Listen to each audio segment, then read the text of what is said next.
allow the two It's okay. It's okay. Off your mind. It's okay.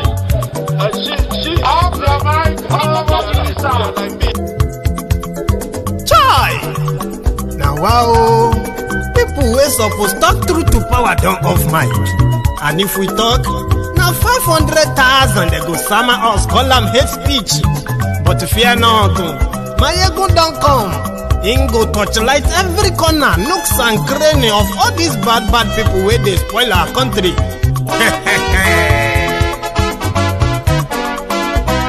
So my people make we laugh, yo yo. Maiyegun don't come, oh yo yo. My people make we shout, oh yo yo. Maiyegun don't come, oh yo yo. Maiyegun don't come, man of the masses, oh yo yo. Maiyegun don't come, oh yo yo. Maiyegun diary politico, oh yo yo. Maiyegun don't come, oh yo yo. This one not the off in mind, oh yo yo. Maiyegun don't come, oh yo yo. Can in the touchlight every corner, oh yo yo. Maiyegun don't come, oh yo yo. Okay, some people be they holla say they want the power. Chai, them be promise us say we go get light and power. Nah. Them hustle sote they can't get the power. But now they know they do anything with the power. Sure. Every day, dollar just they get the higher power over naira. Still them talk say make we off mind. But thank God say Maiyegun don't come. So my people make you laugh, oh yo yo. Maiyegun don't come, oh yo yo. My people make we shout, oh yo yo. Maiyegun don't come, oh yo yo. Maiyegun don't come, man of the masses, oh yo yo. Maiyegun don't come, oh yo yo. Maiyegun diary politico, oh yo yo. Maiyegun don't come, oh yo yo. This one not they off in mind, oh yo yo. Maiyegun don't come, oh yo yo. Person where they do evil, no one make person talk. Them say that Maiyegun, that man too they talk. He too they talk. Say Maiyegun diary, he they hot like pepper. But every day then they take money in bulk. Woman picking, they the street they hawk. Still them talk say make we no talk. But thank God say Maiyegun don't come. So my people make you laugh, oh yo yo. Maiyegun don't come, oh yo.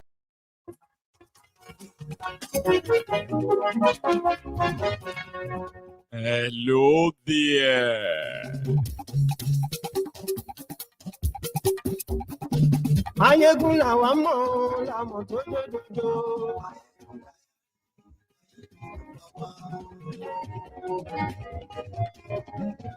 Maiyegun làwa mọ̀, la mọ̀ tó dodo.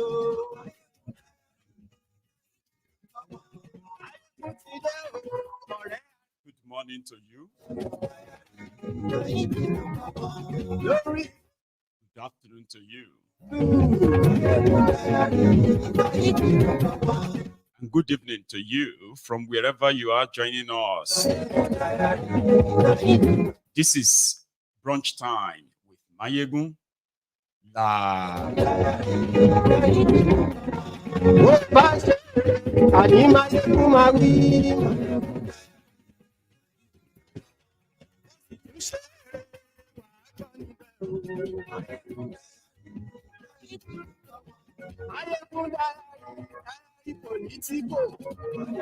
Please read the caption of the broadcast as usual. The description as well.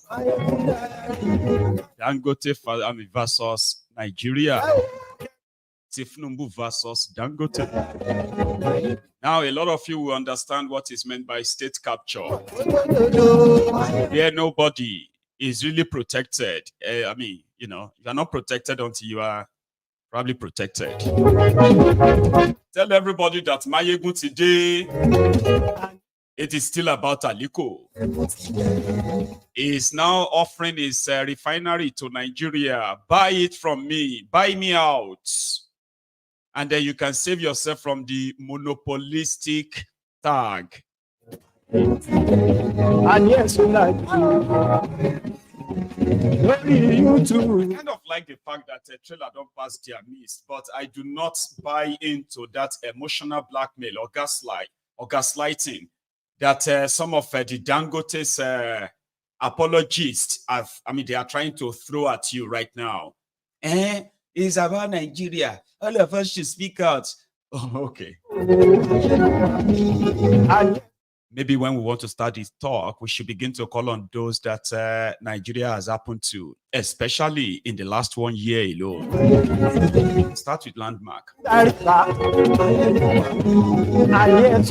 So Dangote has been frustrated so much that he couldn't believe it, that for the first time, the government in Nigeria is turning full circle, full time on him. So he's saying, take it from me. Take it.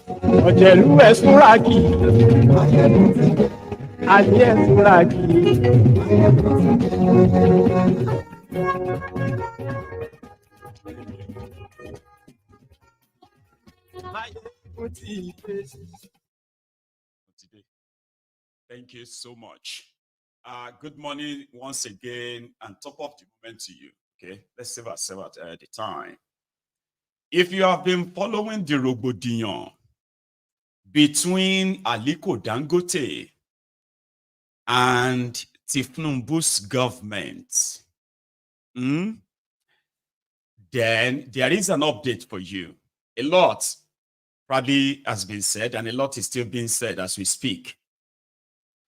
But as much as a lot of people are going to be whipping different kind of sentiments around this conversation, you and I probably will be on the side of Aliko Dangote if they have not used his same refinery to swindle Nigeria, that nobody even know where that money is. I mean, it should have been a private business. Or, I mean, honestly, a private business, something of, as they are saying, maybe something of pride to Nigeria, having what do you call it, a 650,000 barrel every day refinery. That's the biggest in the world, according to them. So that should be a good thing. But if you are a Nigerian watching me, I'm not saying you shouldn't pity Dangote, because your pity won't do anything. It won't change anything. You see, Nigeria will happen to everybody. It's just going to happen to everybody differently. So before you pity or you start your pity party, there are a few things you should possibly, you should know. Dangote is speaking out now.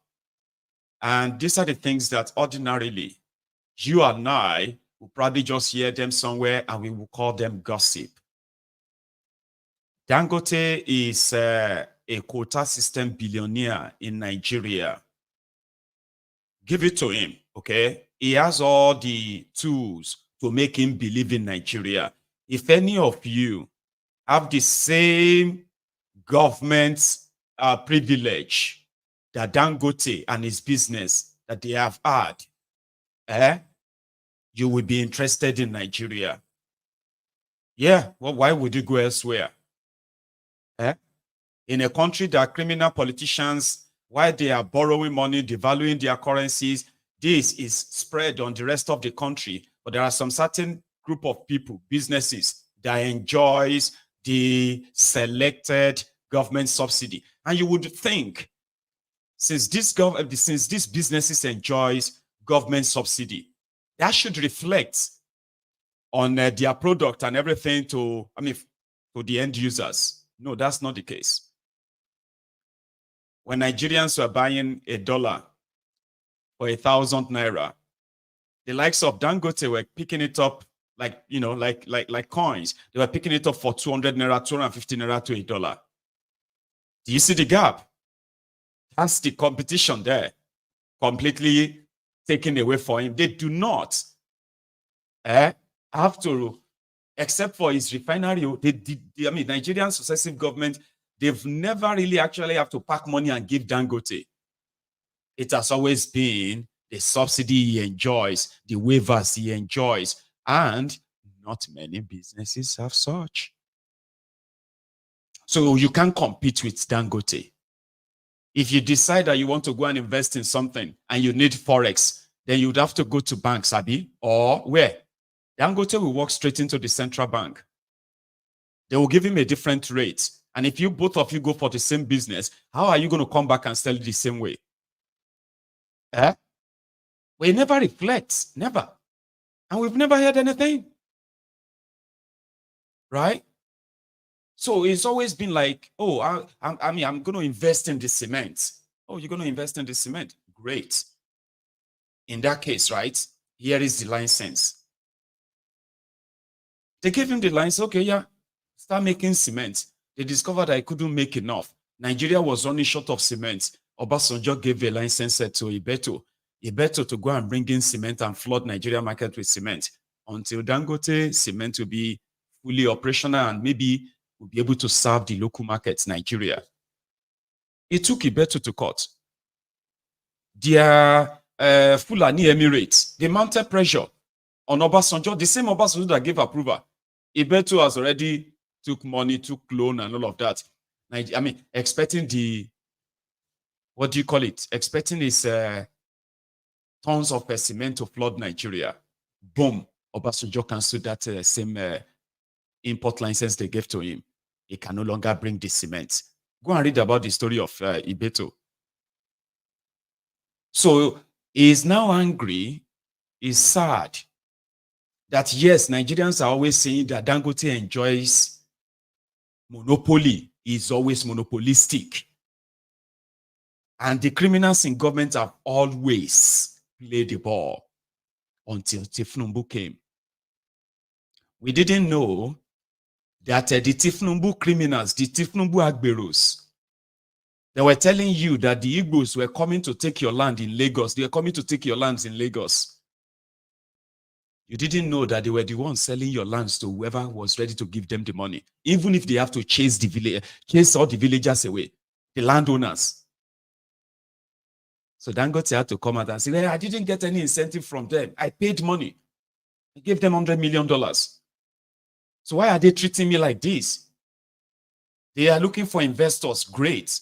But why are these politicians treating me like this? And that is actually something that somehow, you might get drawn into becoming sympathetic to him. I mean, we're all humans, okay? So we can separate both. And you can, at that point, right? Because of facts. He has enjoyed this monopolistic run for decades because the criminal politicians were getting their shares and he was getting his own leverage in the system. Everything was fine. It was supposed to be the same. Abi, it was supposed to be the same under Tinubu. But something is wrong. The people that sold him $100 million land and then gave $4.4 million. Do you know that that's how much Fashola gave to the landowners from that money, from that $100 million that Dangote paid for that is refinery land? They chased all the people away, the Obas, everybody. So Fashola now made provision for $4.4 million that they shared and told them to go and find somewhere else. And all of you, if you have been to Lekki Free Trade Zone, that's actually Tinubu's trade zone. Oh. So let me kind of give you some background explanation here so that you will understand in detail, okay, what is really happening here. To Nigerians, that Nigeria is importing fuel to Nigeria is even a disgrace that they have made everyone to sort of live with. So ideally, anybody with money could see an opportunity, okay, and quickly take it.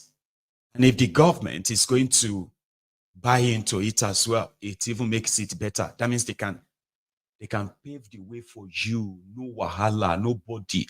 Yeah, from the land to construction, to crude oil allocation, to regulators and all of that stuff. You know, government will pave everything. And then everybody will be fine. There will be no more importation of fuel. There will be creation of at least local production that will serve the local consumption. And at the same time, even like it will save the country huge amount of forex that they are expending on importing of fuel. So it's an opportunity. But the politicians that he was going to work with, somehow, maybe he has become so comfortable that he couldn't see that if they have been coming for everybody and he has been benefiting from that, is it not obvious that one day they're going to come for him? So let's go back to that Lekki Free Trade Zone. That Lekki Free Trade Zone is a place where they actually reclaim most of the land. But there were also lands there. Now you see all this zone area, they call it Lekki Free Trade Zone. They have seaports there. Dangote built one for himself. Another Lekki seaport, they built one there. So it's like creating a different economy entirely, okay? However, it is not for Lagosians, it is not for Lagos, okay? Indians, Lebanese, Chinese, they have claimed massive land from the sea there.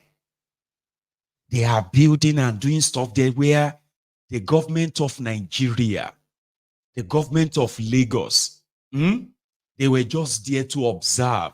There is no real law of Nigeria that guides what's happening there. And it is the creation of Tinubu and his own Lebanese guys. Shaguri and Shaguri probably owns half of the entire place. I'm talking about thousands, tens of thousands of hectares of land. Reclaimed, and the existing ones, they've chased people away, chased them in. This is going on right there. And that is why you see this, your super highway, coastal highway. There's not going to be any coastal highway. Okay? So Dangote, that they sold $100 million land to, is now somehow from what seems to be like a turn of events, right? Is sort of being frustrated to the point that he wouldn't mind to sell it to them. And you won't be surprised if maybe it's going to be one Indian man fronting for Tinubu, one Lebanese person or company fronting for Tinubu and Shaguri. They will eventually ask him to sell it in scrap and save his losses.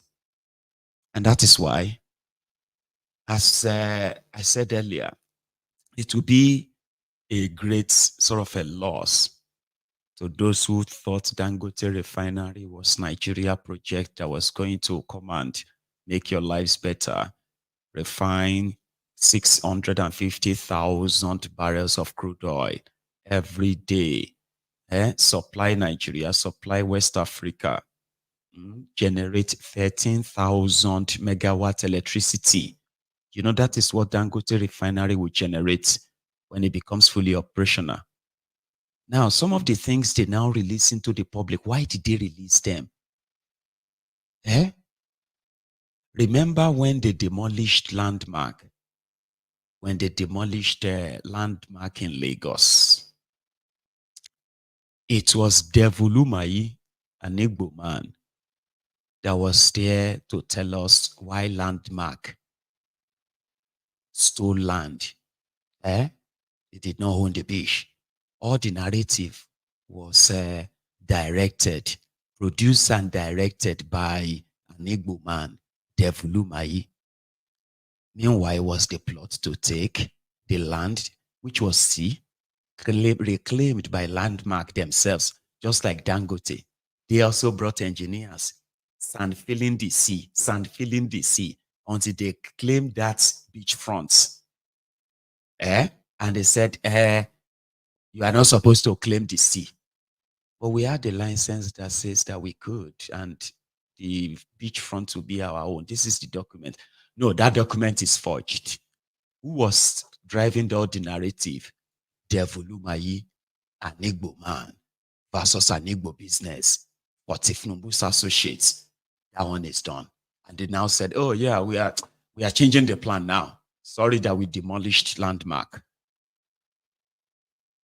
Some of you, the Arewas, watching me right now, wondering how deep and divided Nigeria is, that you have made Nigeria because you contributed to this. Okay? Your criminal leaders, those who spoke out, condemned this over $200 million business.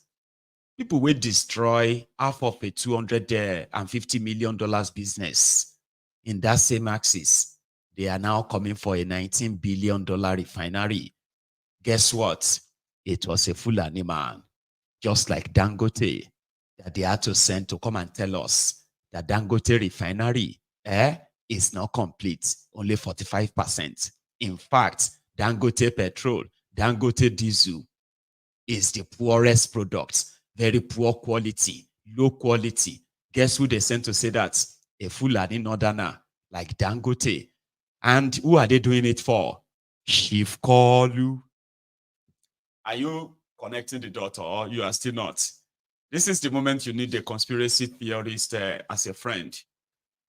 And I'm not talking about people who make up lies. I'm talking those who can put pieces together and see through the theory of conspiracies that the criminals in government, the elites, right, that they are perpetuating. Now, what they are perpetuating, even though this will have an adverse effect on the country, on the country's economy, on the people, they don't care. They don't. So Alhaji Dangote yesterday, let's go back to what he had to say to these people yesterday. He said, no, before yesterday, he's been in the media so much now, fighting for his life.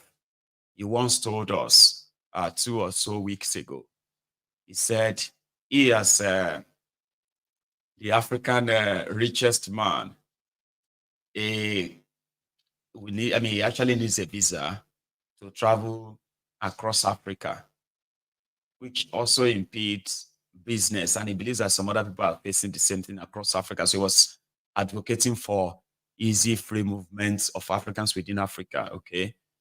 Then a week after that, he was talking to, it was actually that same summit where he briefed and he said, the oil cabals are more dangerous or something like that than any other cabal. Listen. The mafia in oil, they are stronger than mafia in drugs.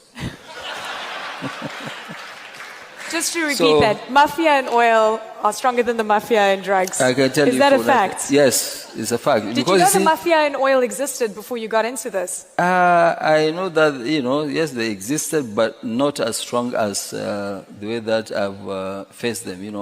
They're very strong. Is this a global mafia? Is it both? Is it local mafia? There's a local one, there's a global one, so it's all mixed up.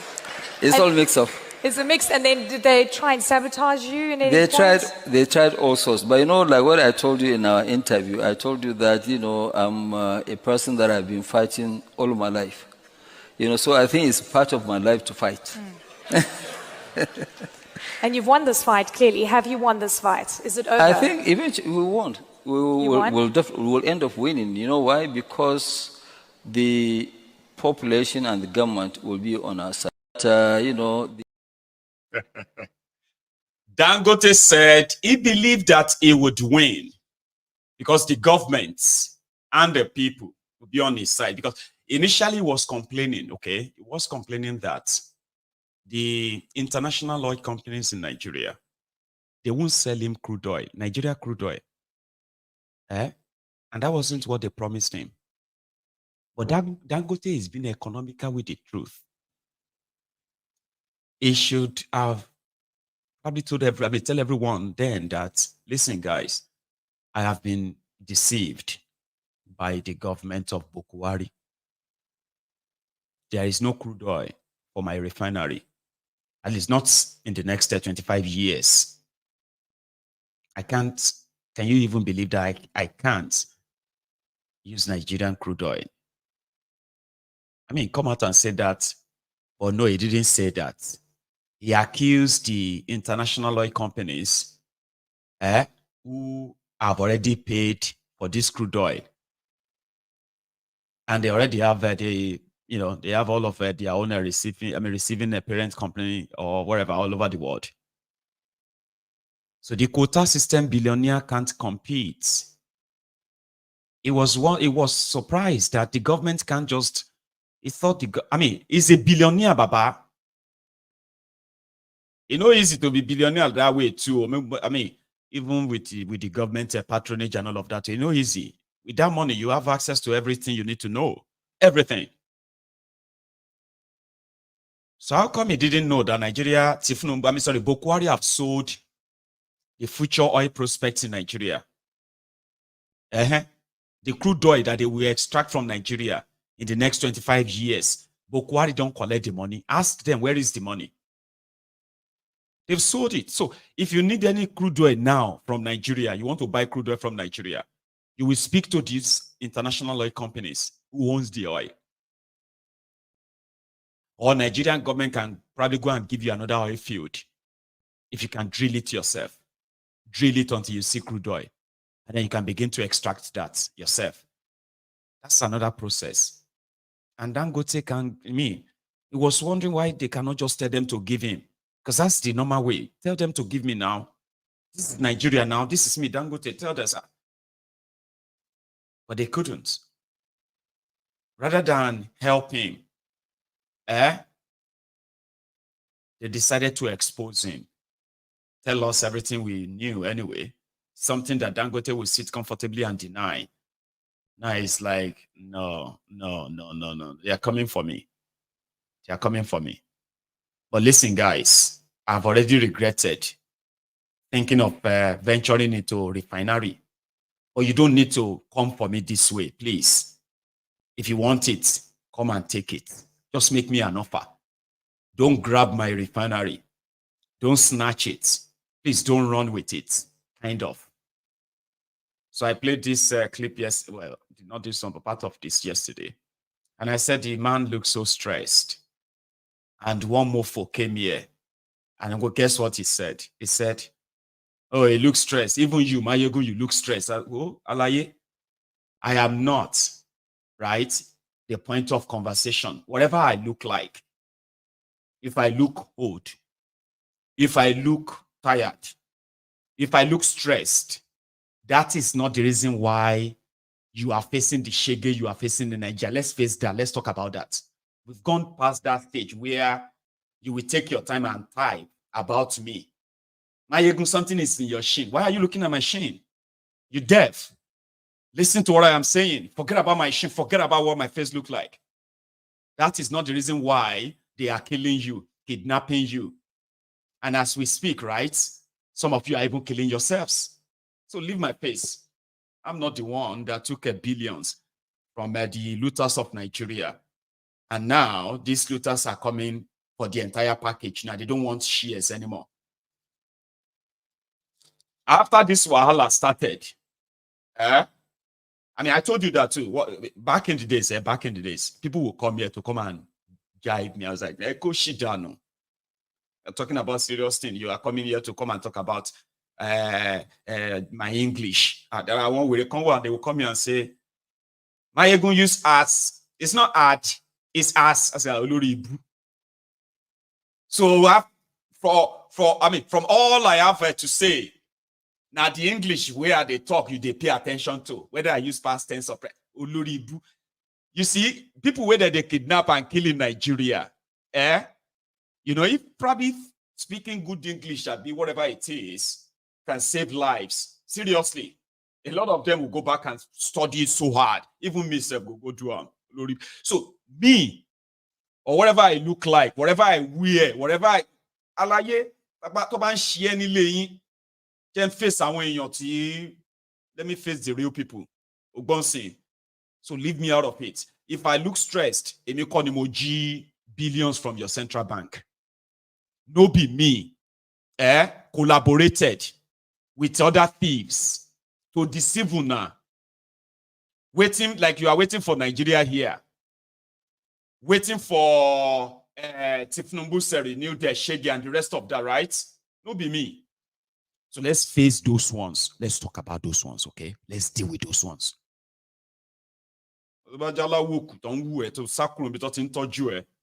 You can pay attention to my face, pay attention to my ideas, pay attention to whatever it is, okay? And tell me which of them is not really looking good. So maybe I should fix it, and then they can fix your naira. Right?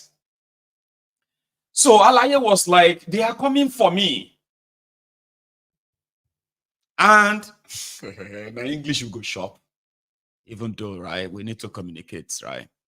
It's unfortunate. If I start speaking my Yoruba now, half of you are here, half of you will probably just be like,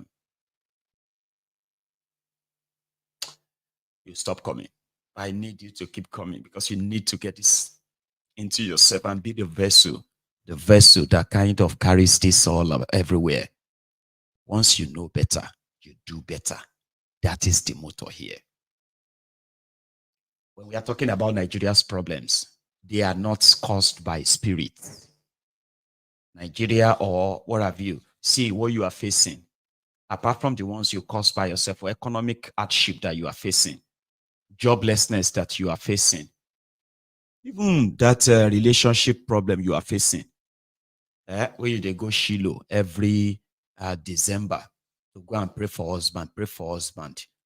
All of those things you are going through, that's your family member that died because you couldn't afford 25,000 naira medical bill, and they died. It is not because you are sinners. Are you listening? It is not because God is testing you. Nobody is testing you.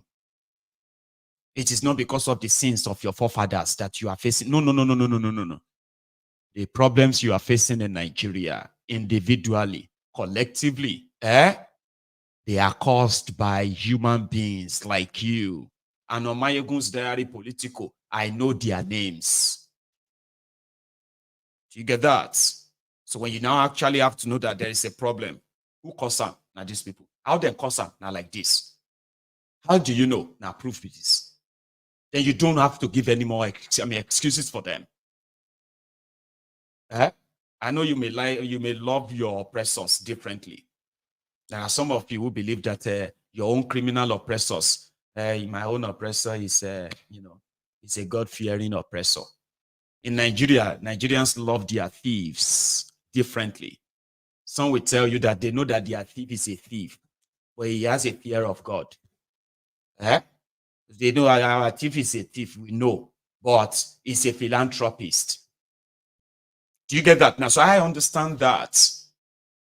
But that would be you doing what is called selective amnesia. You can pretend that not to know. Oh, I didn't know that it was there. And I used to like the man, and I like the man so much, I didn't know that it was there. Are you sure this information is true? Typical Nigerian. Because it's so difficult for them to believe that those they worship are criminals.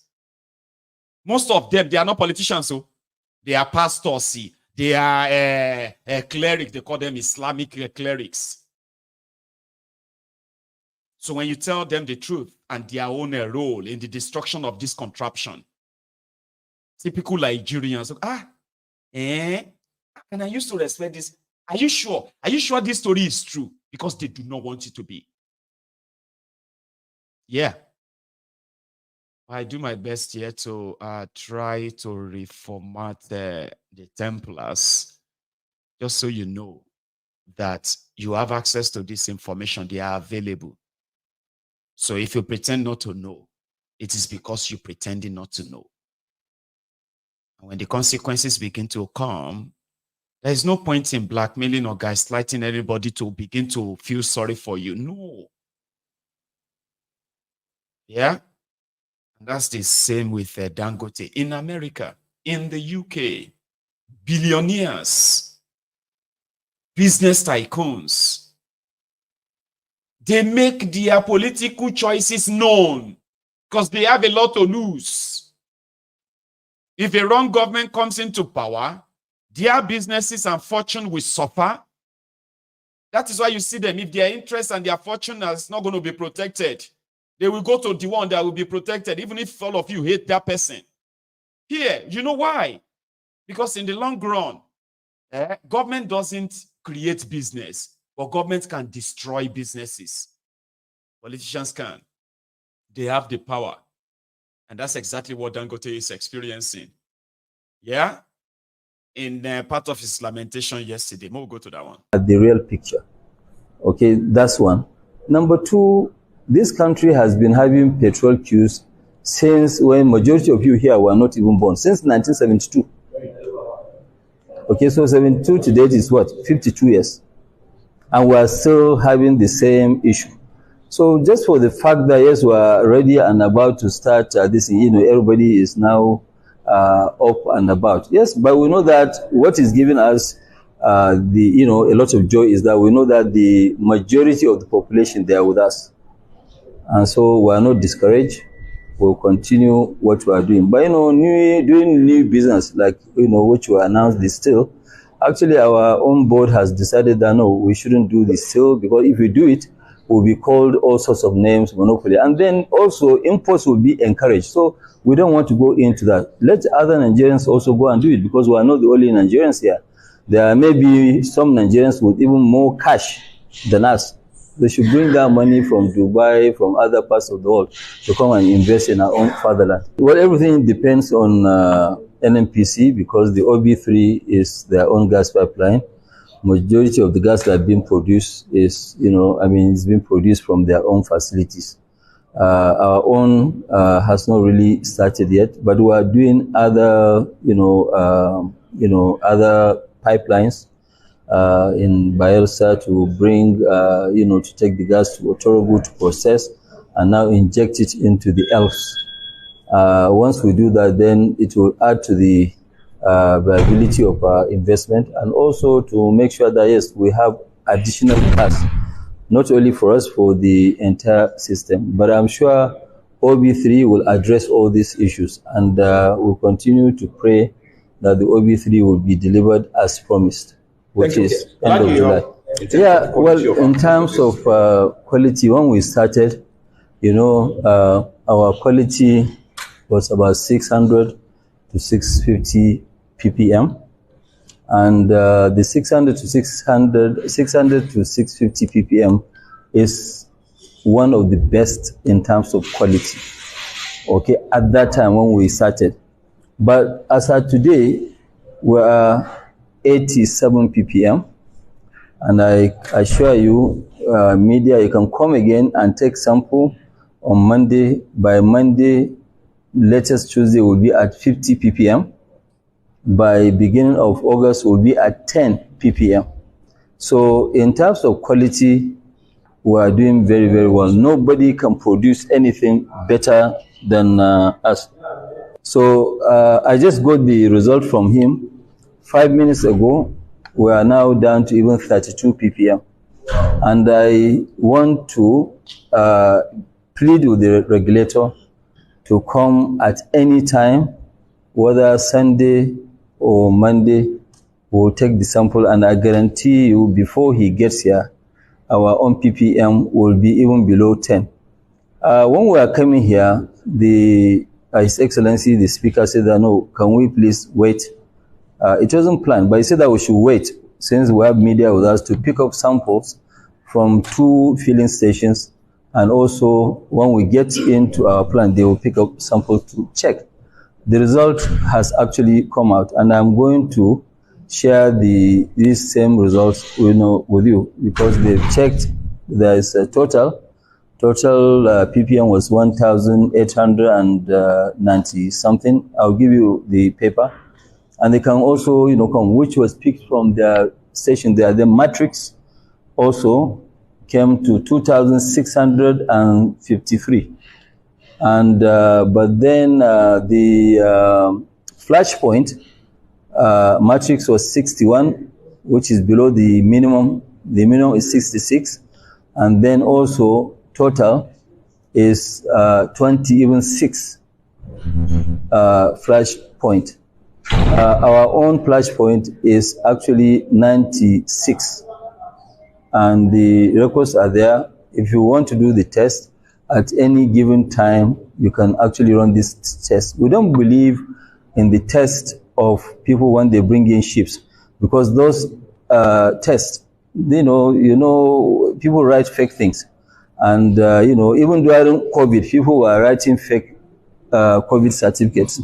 So, you know, all the results, if they want real results, they should go to SGS or Cotecna. They will give them the real certificate. But the right thing to do for Nigerians is to go to the filling station. And we want anybody to go to any filling station and buy. We'll test for you free of charge. It takes us maximum of 5 to 10 minutes. We'll give you all the parameters. And our own parameters today, we want to announce to the Nigerians, it is extremely very good parameters. We've left that 600. We are not at 600 anymore. You want to comment about the PMS? When the PMS? That's allergy.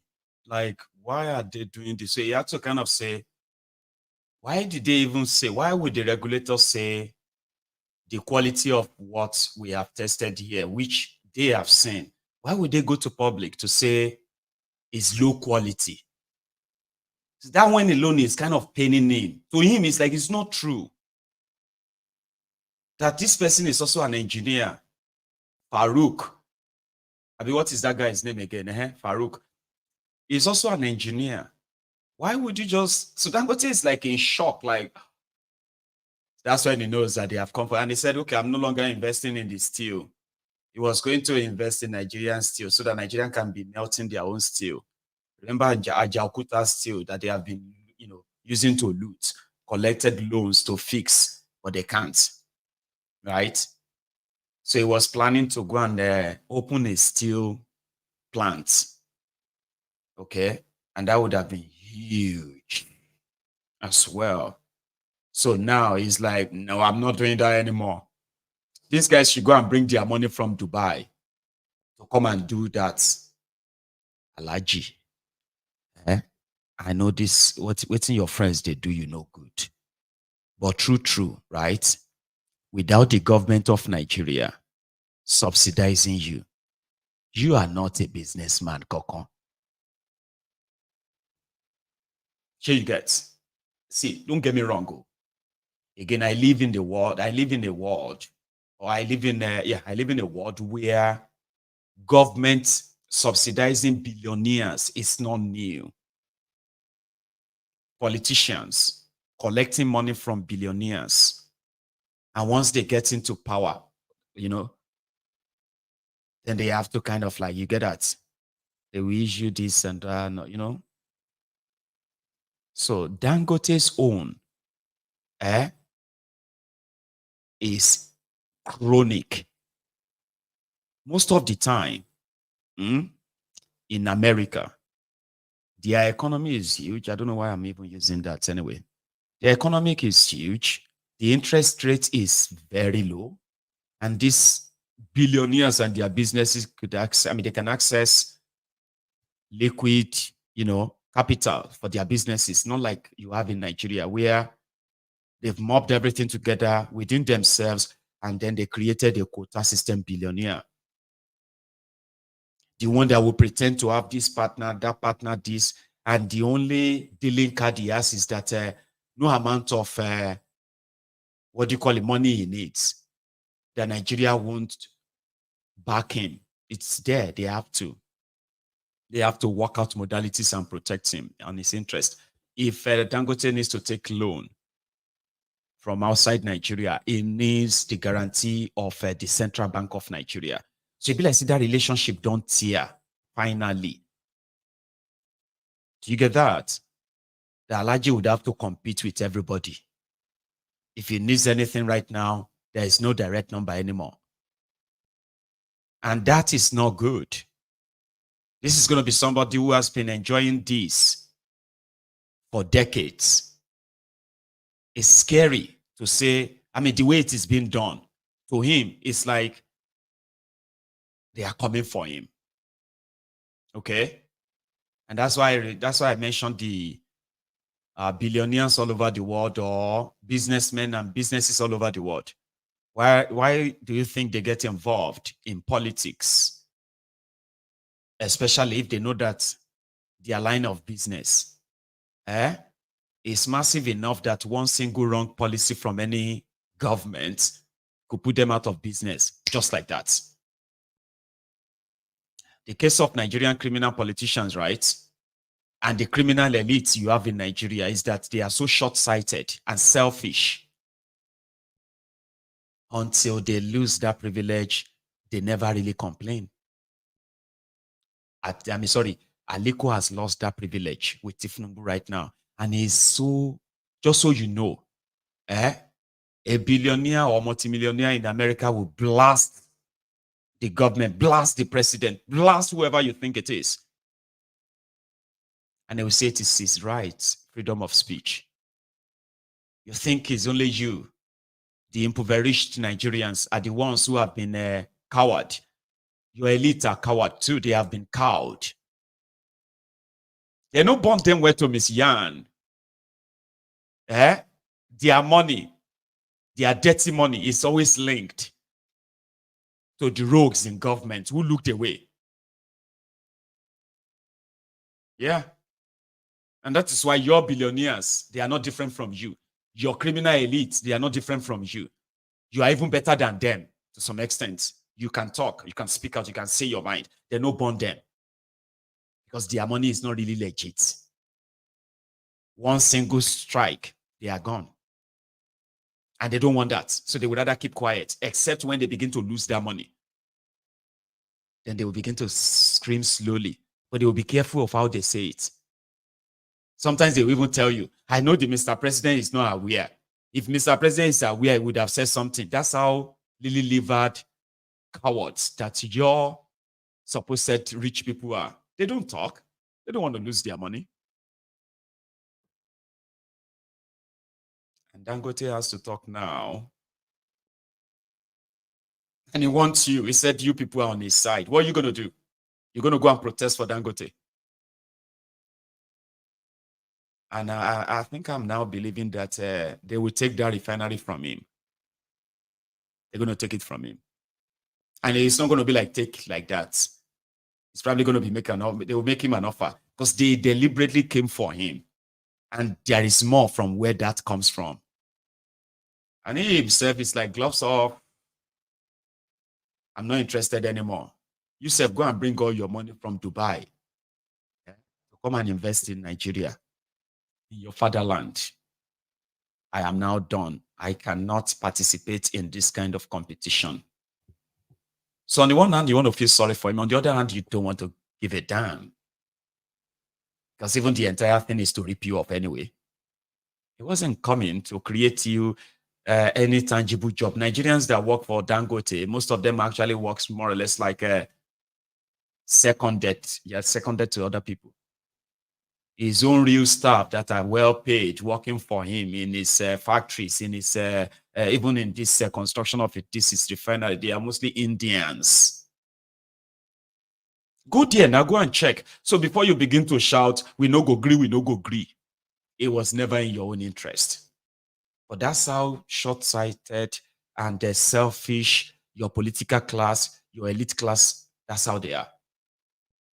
It's only when it's affecting them, they speak out and they expect you to react. And you, mumu, you'll be shouting.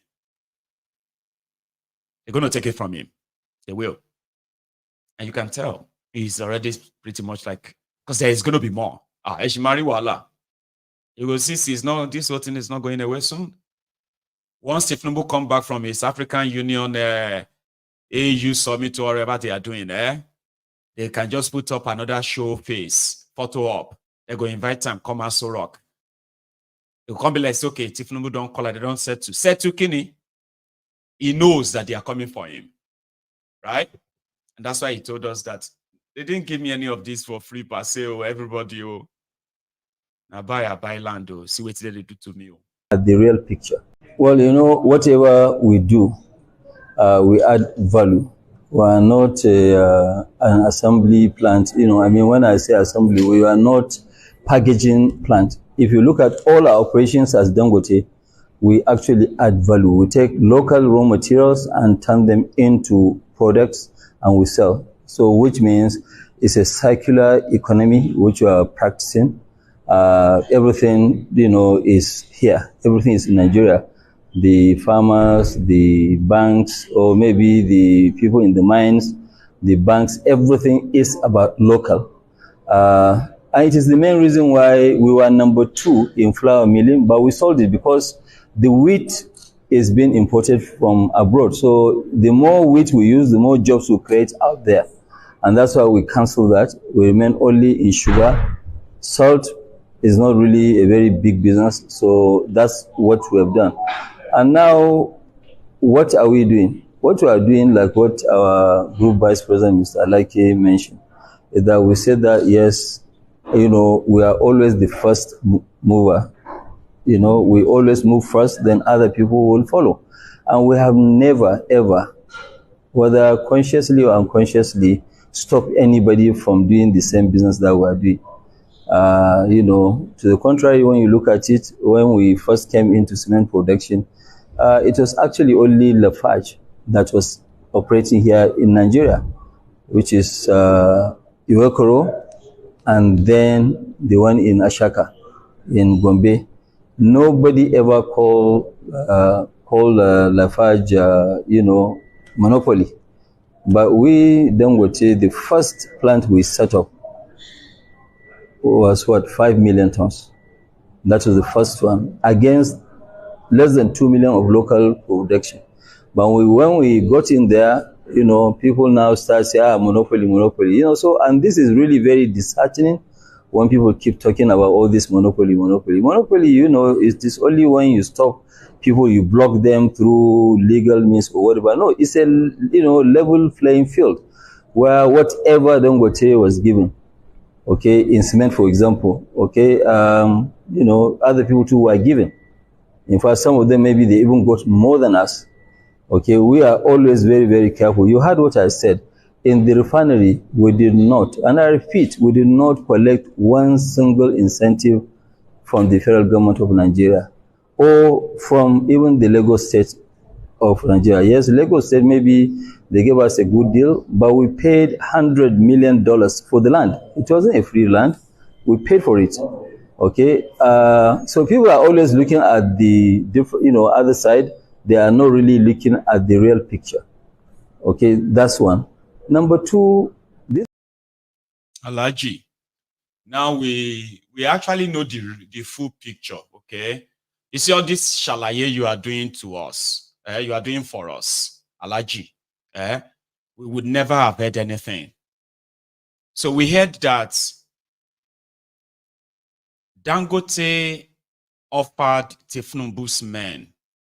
This one is, you know, this one you are hearing from me right now is an open secret, okay?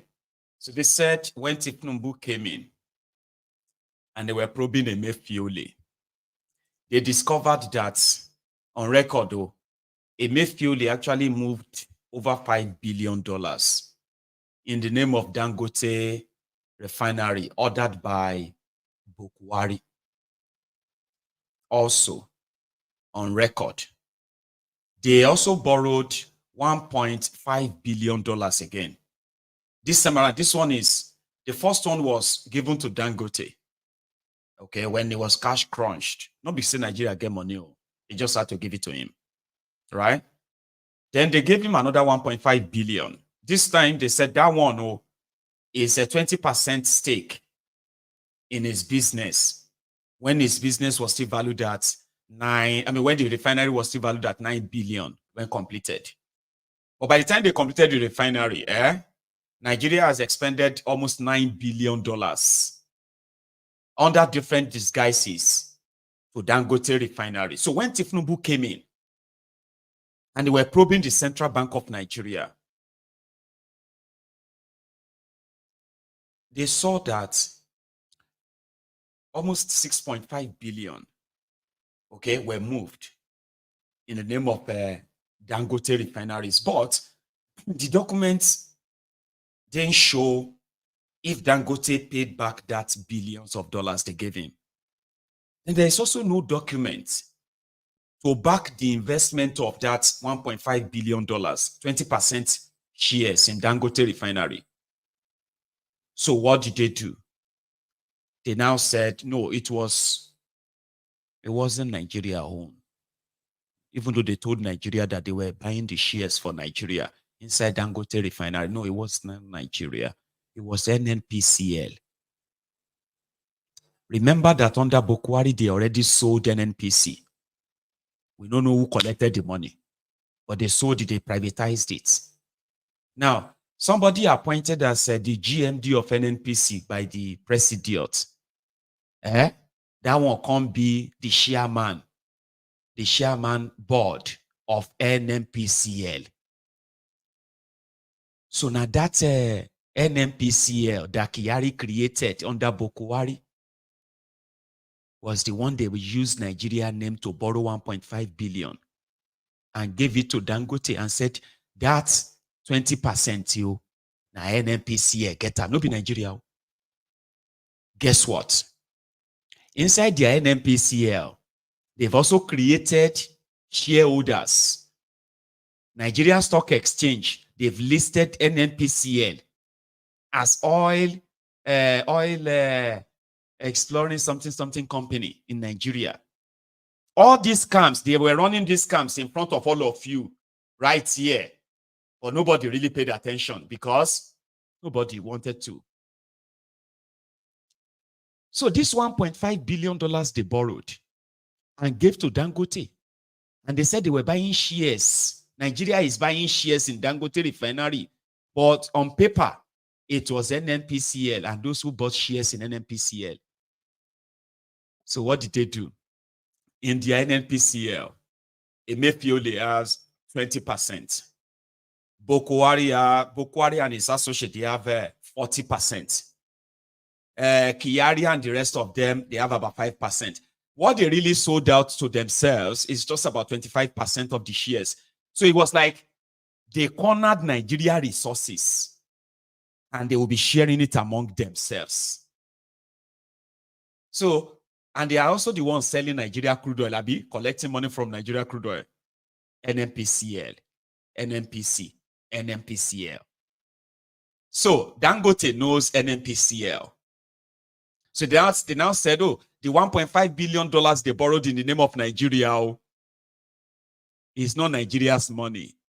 It is NNPCL, Kyari, Buhari, and the rest. So when Tinubu came, they said, no, it's not Nigeria. It's so this can run deep, go to Dangote headquarters in Lagos. You remember now?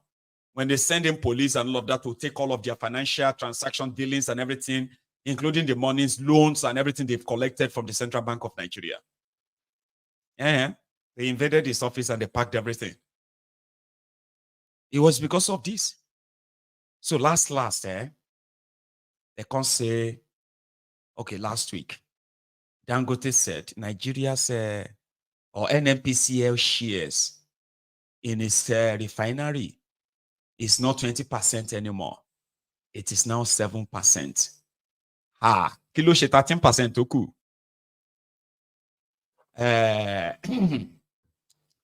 Tinubu has collected that. But it seems that's not enough. Taking 13% of Dangote Refinery is not enough for Tinubu and his crew. I think they want more. And Alhaji is like, you don't have to destroy my name. You don't have to defame me. You don't have to say all these horrible things about what I am doing when I'm doing them for good intention. Why don't you just come and take it and leave me alone? Let them, NNPCL, buy me out and run the refinery the best way they can. They have labeled me a monopolist. That is an incorrect and unfair allegation. But it's okay. If they buy me out, at least their so-called monopolists would be out of the way. And when you see that other attached, that's the Beto's story there. When Dangote was, even the federal government was like, Dangote didn't do right by using all he had then to make sure that Ibeto cement never, ever survive. So we wait for the next fire for the next shot coming from the stable of Nigerian criminal elite, selfish elites, may them tear themselves. And when the time is right, please don't forget to go and give Alhaji his own Bereto. Now everybody go protest. Meanwhile, Sheikh Osama Bin Gumi, If we lend ourselves to innovation, we can create wonders. Here is a successful, again, a town hall, different from Bulaba.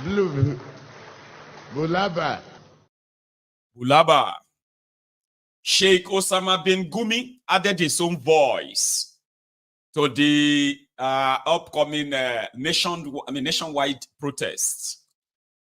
He said Tinubu should not try any nonsense. This was just about 48 hours ago. That has now changed.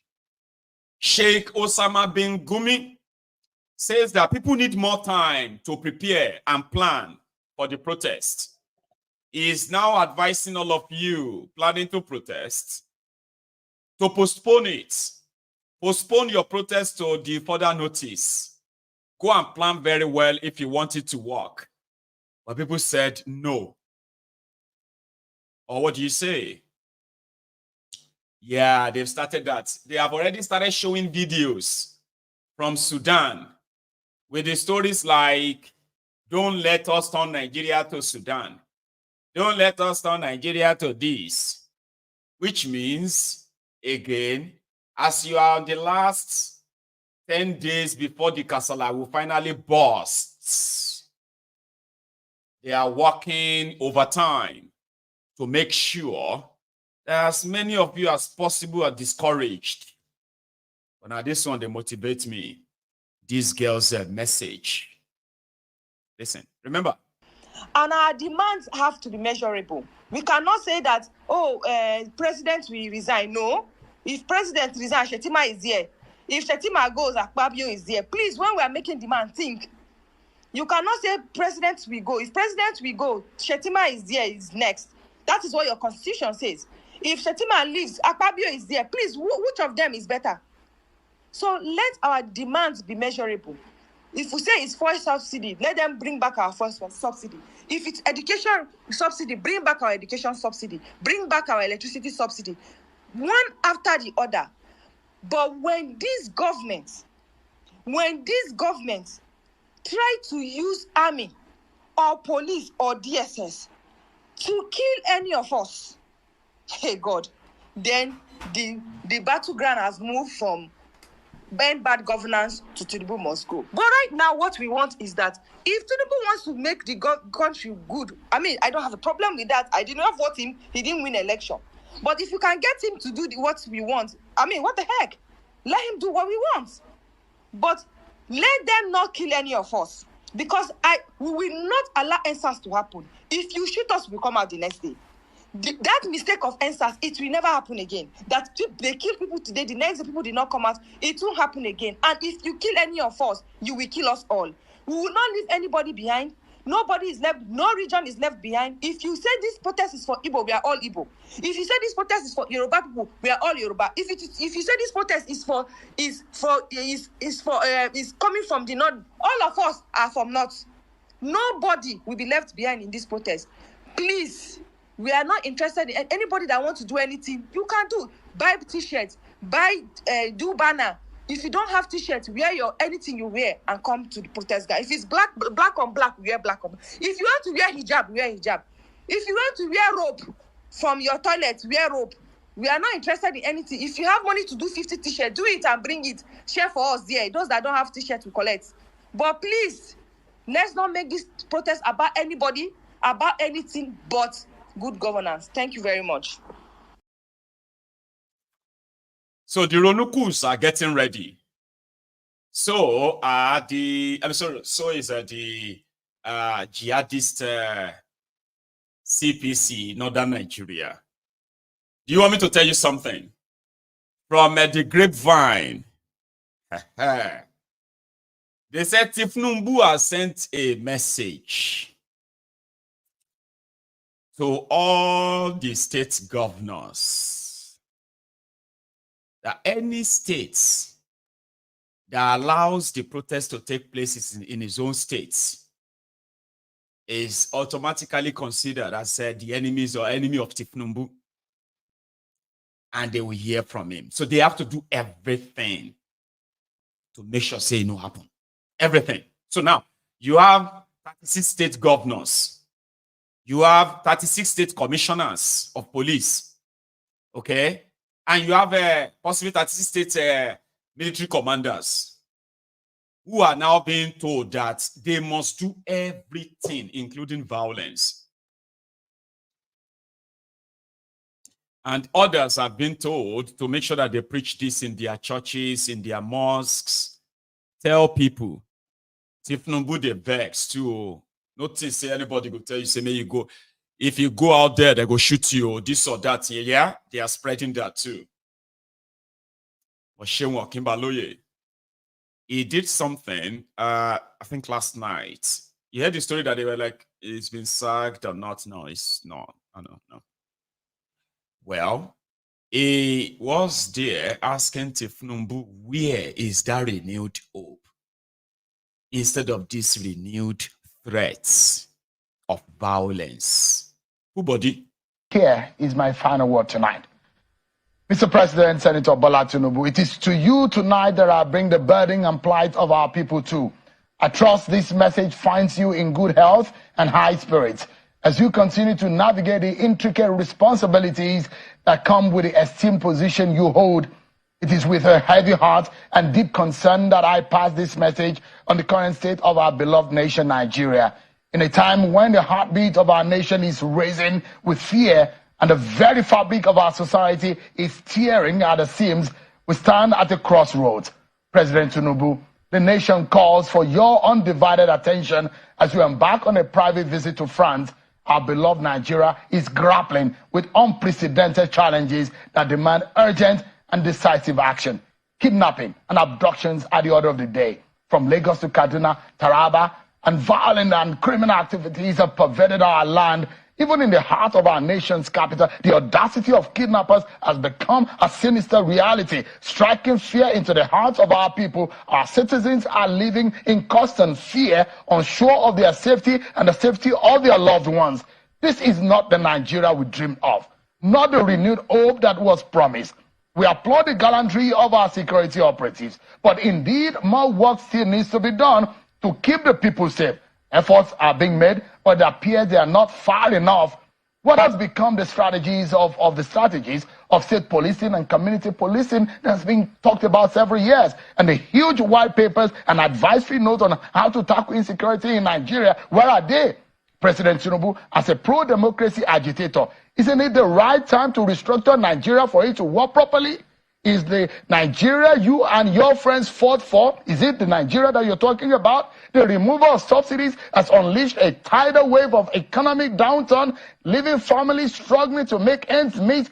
Prices of commodities have gone through the roof. The biting effects are felt across the nation, and the loss of confidence in the government is palpable. This is not a time for complacency. It is a time for bold, unwavering leadership. Mr. President, I think it is about time to get the nation's eggheads in one room and find a lasting cure to our ailing economy. As you stand on foreign soil, Mr. President, remember the weight of your responsibility to the Nigerian people. Our citizens, including those who voted for you, are losing faith in the government. The implications of the loss of confidence are far-reaching. And as a leader, you cannot afford to look away. Investors are fleeing the nation like never before. The economic potential of Nigeria is being squandered, and the consequences will be felt for generations. We urge you, Mr. President, to take immediate measures to create an environment that attracts and retains investment. The clock is ticking, and our economic future is at stake. Mr. President, the time to act is now. Swift and decisive measures are needed to curb the escalating insecurity, alleviate the economic burden on citizens, and restore the confidence in the government. This is not only a call to fulfill campaign promises, but a plea for the preservation of our great nation. Mr. President, our regional leadership is hanging in the balance. Some members of ECOWAS are signaling exit, and Nigeria's influence is under threat. It is time to reassert your leadership, strengthen diplomatic ties, and secure our place in the Committee of Nations. As journalists, we will... You don't pass, last, everybody go chop breakfast. You don't pass, last, everybody go chop breakfast. So they said maybe because of that video was why Sheung was sacked. No, he wasn't sacked. Okay. And then since he's not sacked, right? So there's no point in going into, okay, what happened to him? That's not why we are here. But that message, that I was just Tinubu done deaf, dump too. Like the guy you have, even though this one is worse, Museveni of Uganda. He's been hearing about the Kenya protest and Kenya's, revolution. Baba said if they try for Uganda, if you try it for Uganda, if you try it here, you are playing with fire. No, he is playing with fire. People are just not ready yet. Now, my question is, what right then do you have to seek to generate chaotic behavior? What right do you have? We are busy producing wealth. You are getting cheap food. Other people in the other parts of the world are starving. They are crying for hunger. And you here, you want to disturb us. You are playing with the fire because we cannot allow you to disturb us. Demonstrate, when you demonstrate in a place like Kampala, people are sitting on the roadside. Are you going to step in people's products? You are playing. Do not have such ideas in your head. If you want, contact Nakarema on a day when there is no Sunday, there's no traffic here in the center. At least we can go to Korora and talk nicely about whatever we want to talk about, but do not bring. Don't be tempted to bring chaos, step on people's products on the road. So we are wealth creators. We have defended the direction of Uganda's revolutionary path in the past, and we shall defend it even more now. So please join us if you can, but if you can't, don't disturb. With these few words, I thank everybody for listening. Now. That's how dictators talk. Museveni has been in power since the 80s. He's been in power for like almost 40 years now. And he's the Uganda president. Yoweri Museveni. So Ugandans are not ready. But if they are ready, they will take care of him. There are people like, where is Yaya Jammeh today? Yaya Jammeh used to be that kind of man. Where is Laurent Gbagbo? I also used to kind of be like that man. And others who have died. But he's got a power for Libya in Cameroon that will turn 91 this year. And is going for another term of 5 years in office. In Cameroon. He doesn't even live in Cameroon. Imagine the president of Cameroon that has not lived in his country for the past 25 years. And he has been winning elections. Well, they've been rigging it for him anyway. Okay?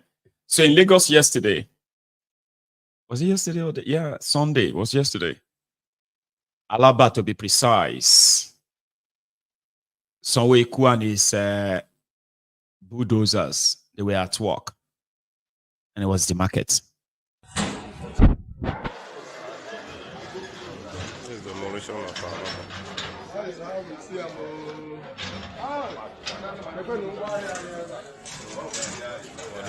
demolition Alaba now.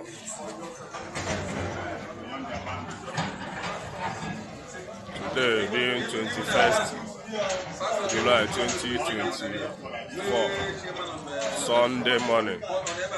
We are in Alaba now. The demolition in Lagos State government is the demolition Alaba. Some part of Alaba.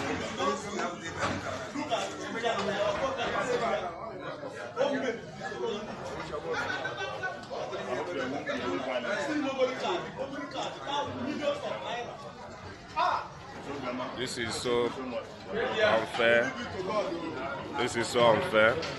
The notice just came yesterday, Saturday, 20th of July. And they gave those that has shops there 6 hours to vacate, which is unfair. The notice is so sudden, and we have no option. We don't know what to do, but God will take control. At least they allow those ones to pack their stuff. Remember that most of the videos of the markets that Sanwo-Iku has moved this katakata to, some people had to be struggling to move their stuff out of the old, the demolition and all that. So, sorry to those who probably are affected, I would say. I don't even know what to say on that.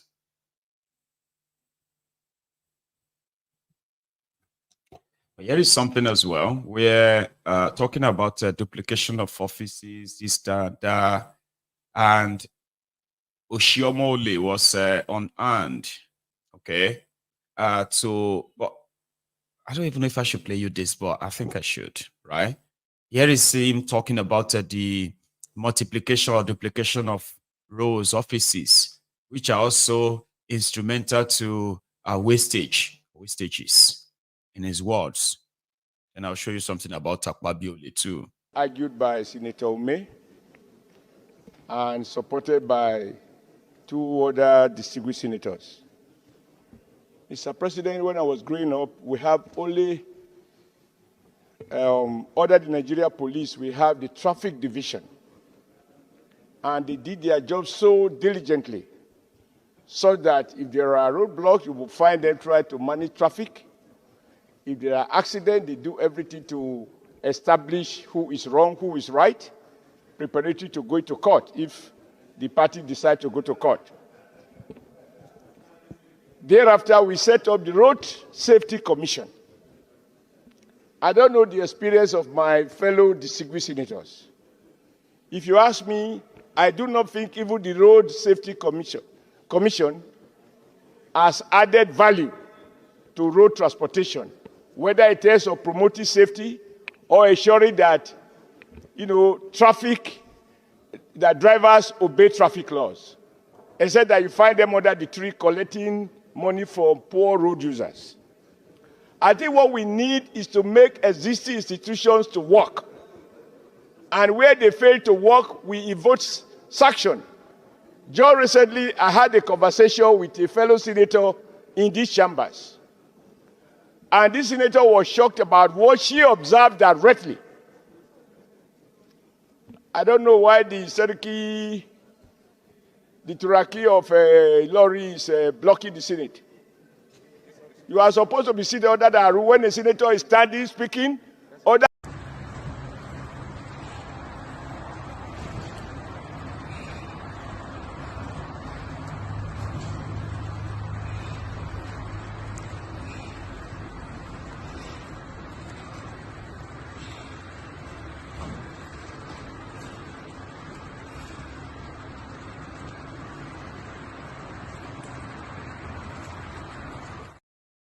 That was when Oshiomole married this beauty queen. Yeah. So Baba needed to kind of so that was him talking about, because it's going to go into other tirades there. I don't want to show you. I would rather go and show you the exchanges between Akpabiole and that Akpoti. What's her name again? Oh, no, I forgot her first name. Okay, but you know Akpoti? The senator from Kogida lady, Natasha. Yes, that's her name, Natasha. So I'll show you that one. You see that extended video of where Akpabiole said Natasha should always wait to be recognized because this is not a nightclub, right? I found what the conversation was. And then you can tell me where does "this is not a nightclub" statement came from. Yeah. should not be transported on roads. If we develop our internal road network, internal waterways, for example, products can move from Lokoja waterways down to the south, to the Niger Delta part of Nigeria, to Warri and on airports. That would actually unburden the roads and will now even save and avoid accidents. So what I'll propose, sir, is instead of having it named the National Road Transport Council, it should read the National Transport Council of Nigeria, whereby innovations in other means of transportation can be harmonized. Our waterways, our rail networks are all designed independently and not in a coordinated fashion. So we would love a situation whereby every aspect of our transportation is looked into and developed by deploying the most modern, innovative ways. So, sir, that's my submission. National Transport Council of Nigeria should be the new name rather than the National Road Transport Council. Thank you. Yes. Anyway, I've heard from those in support and those not in support. So I'll put the question. Distinguished colleagues, those in favor that this bill be now read a second time, say aye. Those against, say nay.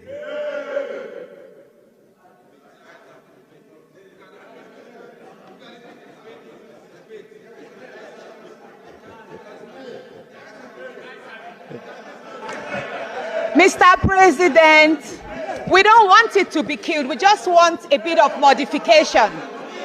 We don't want the bill killed, but it should be slight modifications, sir. It's a necessary bill.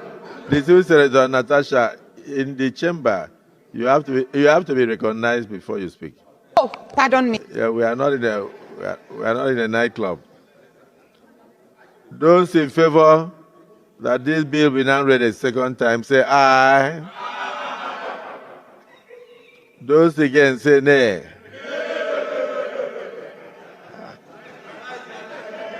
Clyde. What happened?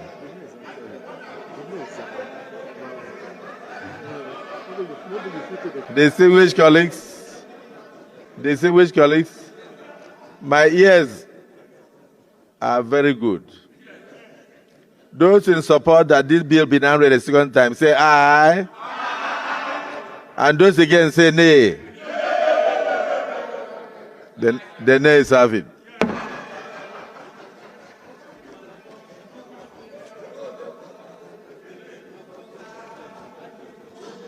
If you think that the anarchy loans. Those are the distinguished rogues, distinguished criminals, the distinguished targets. When the shit hits the fan, don't ever forget that, right? So the Kenyans who are still facing Ruto, you have fought a very hard, long battle, and they are doing everything to wear you down as we speak. Well, our hearts are still with you. You are fighting a battle of lifetime. The political class, including one of our own from Nigeria, Obasanjo Obankparo, right, was in your country for a few days to draft what he called the government of national unity for politicians. And indeed, they've shared slots. Okay, Ruto has reappointed some of his own sacked ministers who spoke condescendingly on the people, like they disrespected the people and talked down on the people, on Kenyans, threatened them. Some of them are now back in or will be back in government, as well as some other politicians who have now been given slot to become ministers, cabinet secretary in Kenya. All of this further infuriates Kenyans, the Kenyan Gen Z, right? And it's already looking more or less like you are overdoing. No, you are not. This is what always happens when you chase away some criminals or try to change the system. It's always been, so it has always been the remnants of that same system that will come back to benefit from it. But to Kenyans in America, there is a battle that the Kenyans are fighting. It is a battle of neocolonization, where the IMF, World Bank, continue to use the African puppets to re-enslave the people by impoverishing them in perpetuity. So they took the battle to the IMF office in America. Kenyans, and this is what happened 2 days ago, have crippled our continent, have crippled Africans throughout the world. Why? To ease the exploitation of our resources. Because from the days of the slave trade to the days now, it is about the theft of resources from African soil to fuel a global economy that renders us invisible. But we are here today, and those 53 of our kin were there to say, not on our watch. What are we here to say? Not on our watch. What are we here to say? Not on our watch.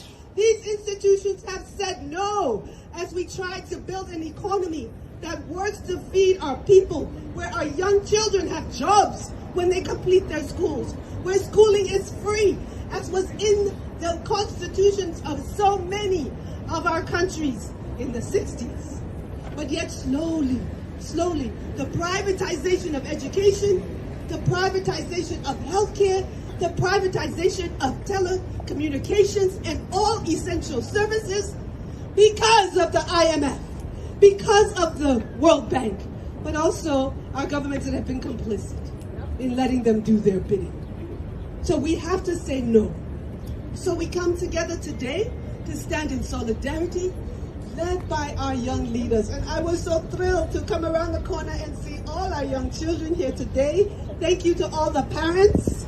Thank you to all the children. We know there are many things you could be doing, and you chose to be here. Thank you. Asante sana. Asante sana. We are here because of you.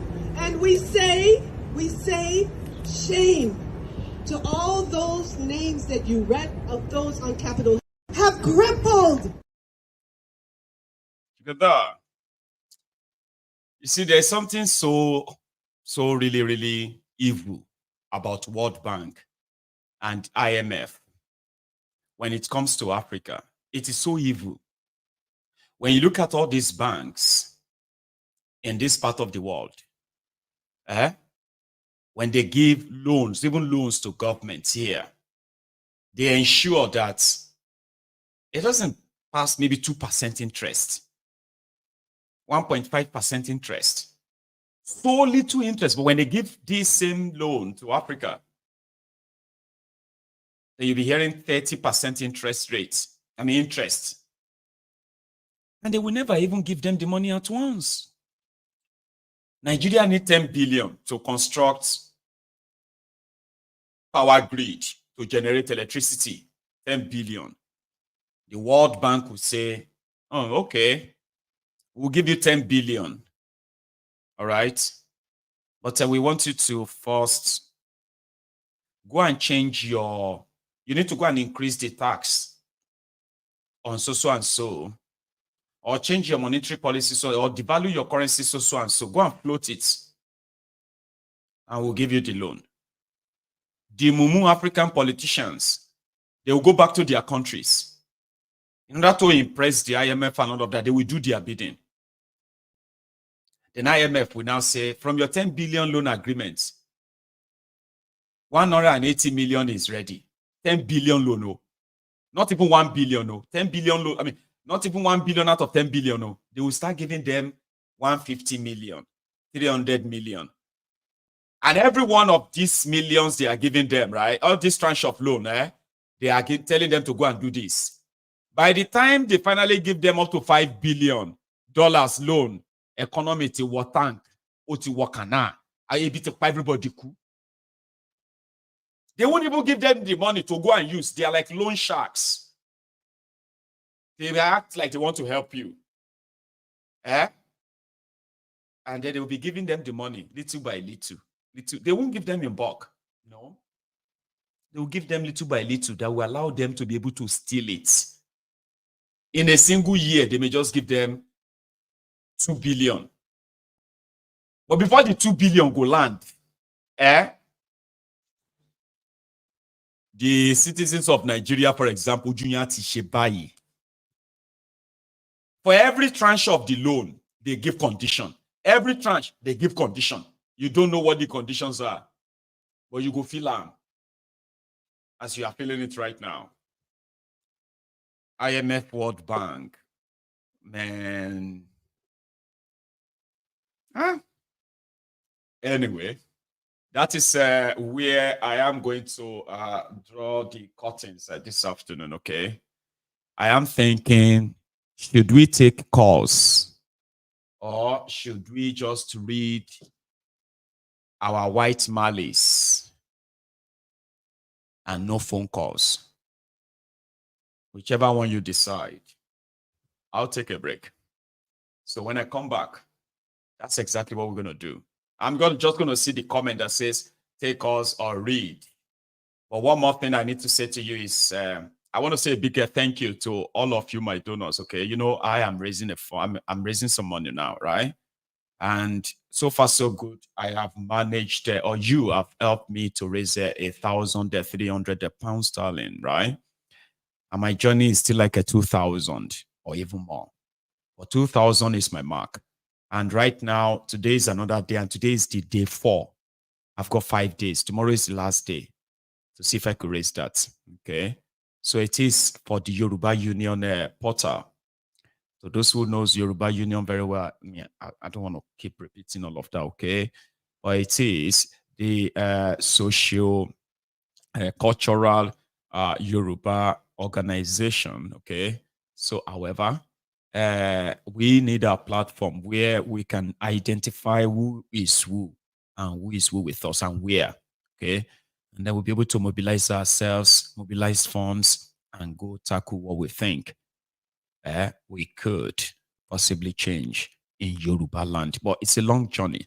But we need that portal, we need that template first. And that's what we are building. And you should please continue to help me as I have continued to ask. Okay, please, as you can do, okay, I mean, as you want. It is always voluntary. Okay, no donation is forced, and don't beat yourself if you don't have it. So I'll be back in a minute or two, and then I will read the comment that says take us or read what do you call I know, I see, normally, right, it is always causing friction. There are those who just want to take us. There are those who just want to listen to this historical piece. Okay.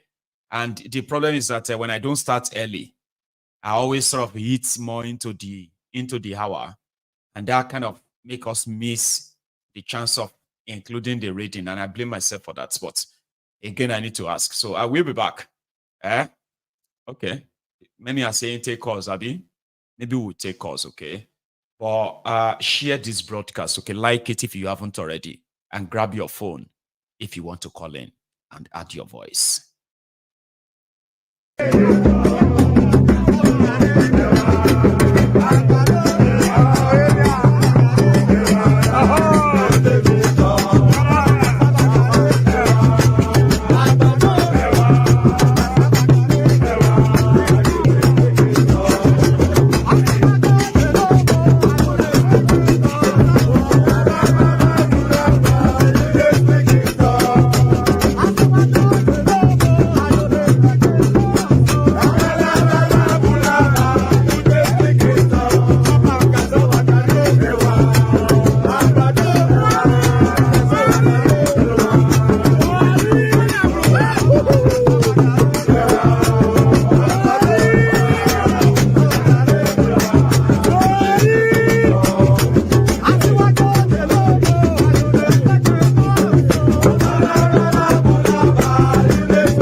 Thank you, thank you, thank you. So I have seen those who said read. I have also seen those who said just take calls. You know something? We only have just an hour. So if I should read, we won't be able to take calls, okay? And if I take calls, we won't be able to read. So what we're going to do is that, and it's new week, and we are really, really, really behind. And some people are feeling like out of touch with the reading already. You know, it's been like so gappy. But I promise now that I'll do my best. Okay, I'll do my best to start early enough next time so that we can have actual time. Okay, so sorry. So to those who want us to take calls, right, we will take calls so that those who want to react to this, because later tonight we may not even have that chance of taking calls. Okay, right. So let me open the line. Give me a second. I'm going to go get the line off.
You know what I figured out, right?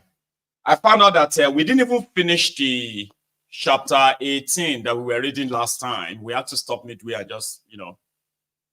So my line is acting up. And I still have like an hour to spend with you. So I've decided to finish it. When I say I didn't finish the chapter, I mean, remember that we had a very, like about 20 pages. And we did, I think we did 14. Now I've got about 6 left. So I'm going to finish that part. Okay? And if my line still works, I'll take calls. But please, if you come across my link in the comment section, okay, and you really, really want to chip in a penny towards, they won't allow me. It's like, yeah, my line is acting up, and I don't know. Okay, I'll take this. Let me take this first and see how far it goes. Hello there. Hello, my name is Aduke. How are you, dear sister? I'm very well, Uncle.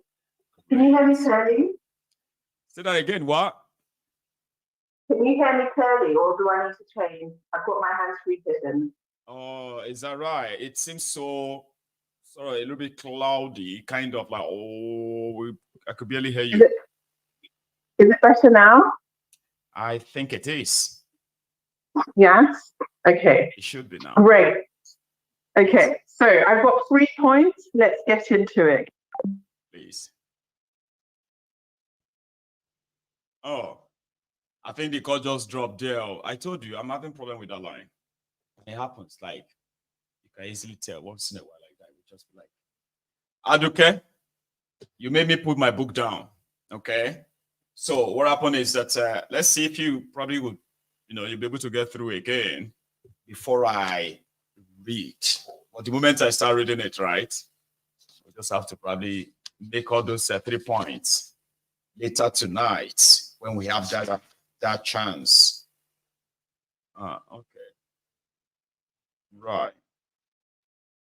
Hello there. Good afternoon, Maiyegun. Good afternoon. How are you? We thank God. Sorry, program. I'm very happy to call into the program. Let me speak in English so that we can carry everybody along. Thank you. I'm a Lagosian by birth and also a Lagosian by ancestry. By blood. Yes. From Badagry. So obviously you should know I'm an Ogu person. Well, our Yoruba cousins we call Egun. Yeah. Is that not how we kind of? It's even different. It's even different from Awori. Awori is Kitigbe. So, but Egun is Namide. Namide. You know, Namide. Namide is Babalo. How are you? How are you? Oh, bless you. Eguman we say Mido Ganji. That is our dada. Our dada. I'm good. Yeah. Right. So, and your name is, if you don't mind, is that right? My name. Okay, for security, but like it doesn't really have to be you know what I mean now. What do you want me to call you? Yeah. What would like just call me Dewenodi.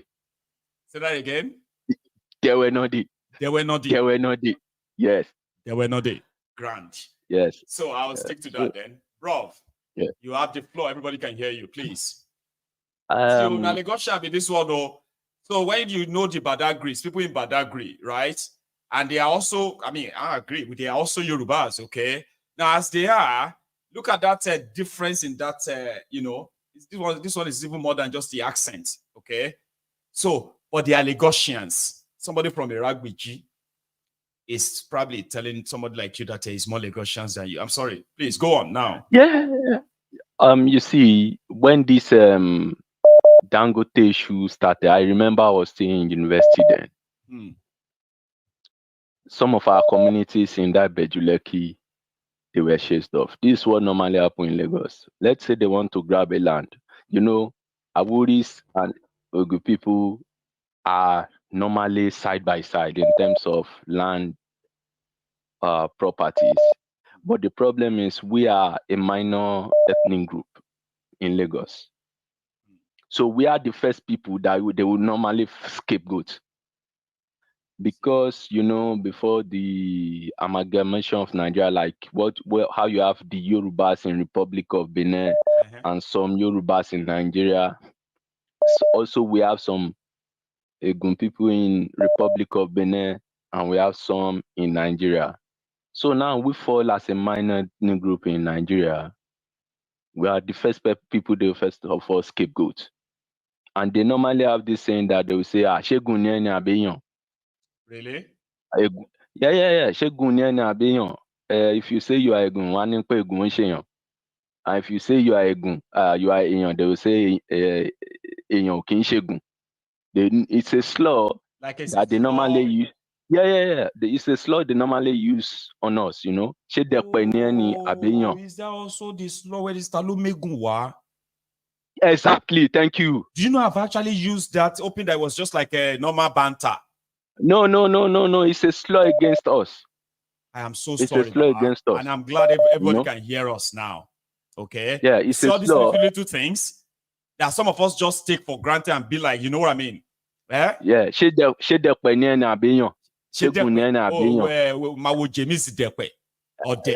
That's what we use for that. Yeah, it's so like the way what does Depe mean? Is that an area? No, Depe is more like what you call Okurin, like Depe is like how would I put it? A grown-up man. That's the word in what's it called? So that's how that's what other Yorubas turn to a slow word and say Depe or Depe, yeah. Because even if you go to Badagry communities, you will see their titles called Depegan. That is the representative of the youth. Yeah, Depe is like youth, you know. A grown-up youth like that. I see. Yeah. So what they normally do, especially in that land, their satanic land, the ministry there, is any community that you have Ogu people, they first of all use them scapegoats, take them off. The ones that want to be stubborn, they will kill the one they want to kill. Because I remember when the issue of Dangote started, there is a place called is it at Dakpame or somewhere, where they killed some people and they took their corpses back to Badagry, to the palace of Accra. I remember on that day they had to stop them not to take the corpse into the palace because they were very angry that Accra and Badagry could not say anything. Or government sponsored. The government sponsors actually they shot them. Wow.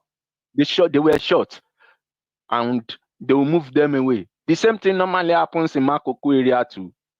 Whenever they want to scapegoat Makoko people, you know, you have lots of people there. You have lots of Ilaje people there. They'll first of all use the Ogu communities there as scapegoats.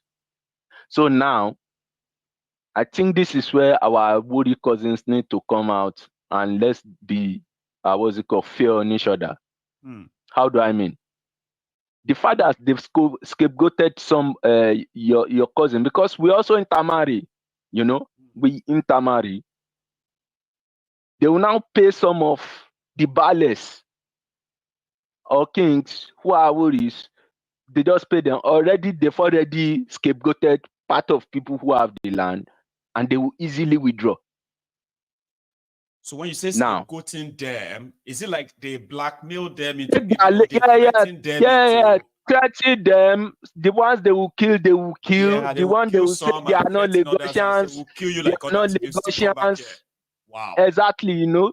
So now everybody is now saying now that they sold that land for the excess of $200,000 to now pay everybody for, is it 4.4? Yeah, that's how much they pay them. See, he collected 100 million. This one is for the land, though. It's not about, that doesn't include what Dangote packaged and gave Fashola and his people as bribe. This is them saying, yeah. Take the land, don't worry. Give us so who is eating from who now?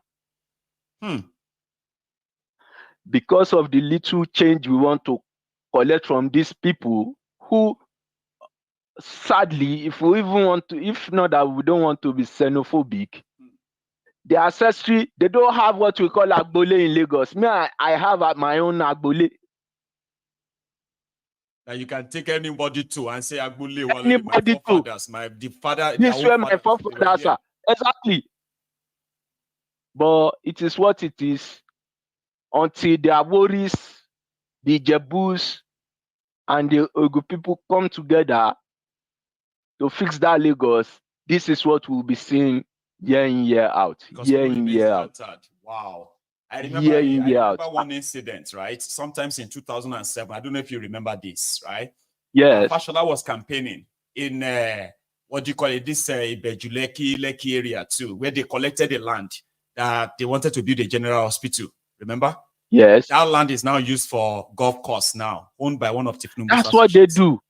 That's what they do. They will come. Estates there now. They've used the land to build estate and all of that stuff. Yes, they will come, take the land. Use government. It was meant to be a general hospital.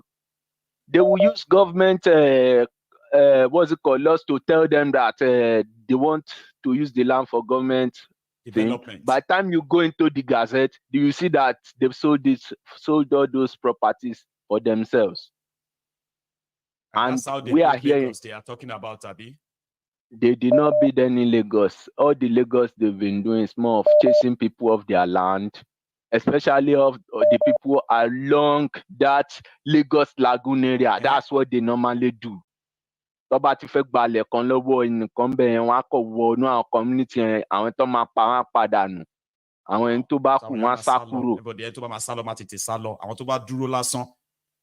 until they chase them.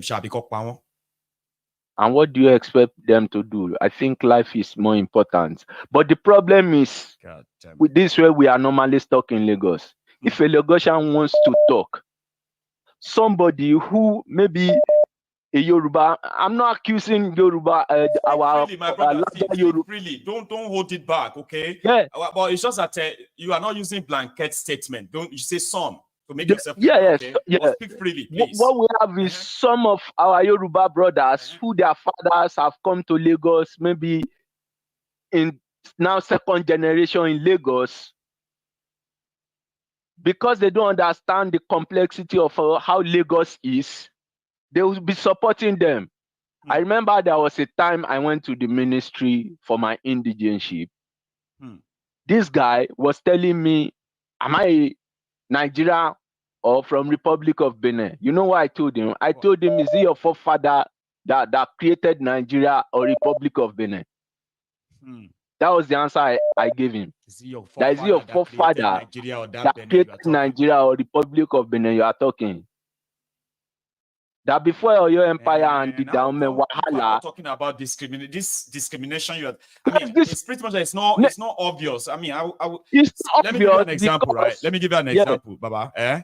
I am from Ogun State, right? Okay, where we have this similar thing. We have the Jebus, we have the Remos, Egbas, and the Yewas. So the Egbas, right? Before Bengadane came, it was usually 3. In fact, it was only 2. Ijebus and Egbas. The Remos, right? They were considered as Ijebu Remos. But they're like, no, we are not Ijebu like that. We are Remo. Do you get that now? So when Benga came, Benga now created 4 identified ethnic groups there, okay? The Ijebus, the Egbas, the Yewas, and the Remos. The Egbas were furious. You know why? To them, Yewa doesn't exist. It's Egba and Egbado. Egbado is like Yewa is their farm. That's the arrogance they have in them too, right? The political class, they said Egbado is not a place. It's their farm. Do you know why they say that? They say you cannot create them as our equal. They fought Benga Baba. I will tell you why. Finally, Yewa people are kind of like out there, like pushing. Thank you. But I've not heard this of the Egus, the Aworis, and the rest of them like that. But I will tell Sarah you, Shoson was Awori now. Sarah Shoson's father, Sarah, what you hear they call Sarah Shoson is Sarah Sozan. Sozan is an Ogun name. Right. I hope this video gets to her. Awori, she's Ugu, right? He's Egun, proper Egun. Sozan. Sozan. That's the Sozan. name. Not Shoson. That's the Yoruba interpretation of that name. Right. Sozan. It's because she's married to an Awori. I see. What's happening in Yewa now? I'll give you another one. Part of our people are also in Yewa. So I now see why an Egba man would see them as not part of the larger Yoruba ethnic group. Like they are not, they shouldn't be equal to them. Exactly, create them like that. But Benga did, credit to him. Yes, because if we remember historically, there was wars between the Dahomey and the Oyo Empire. Yes. And the Egba people stopped Dahomey incursion. Part of the people that you now have in what's it called? Ogun State waterside are still our people. From Badagry, I can take a boat and go to Ogun State. In fact, I've gone there before to buy a cow when we had a party in Badagry. So these are the things people don't know in that Lagos and thank you Ogun so State. much for raising it's this high time we are brothers keeper. God bless you. A Yoruba man in the Republic of Benin. And also research more. You see this information we just shared now, right? There are people here that are surprised as me. And like I told people all the time, nobody knows everything. Now that you came on here, you've actually really taught me something new. And I'm not alone. There are those who are still watching and be like, oh, I never thought it that way too. Oh, I didn't. So thank you so much, okay, for sharing. Thank you very much.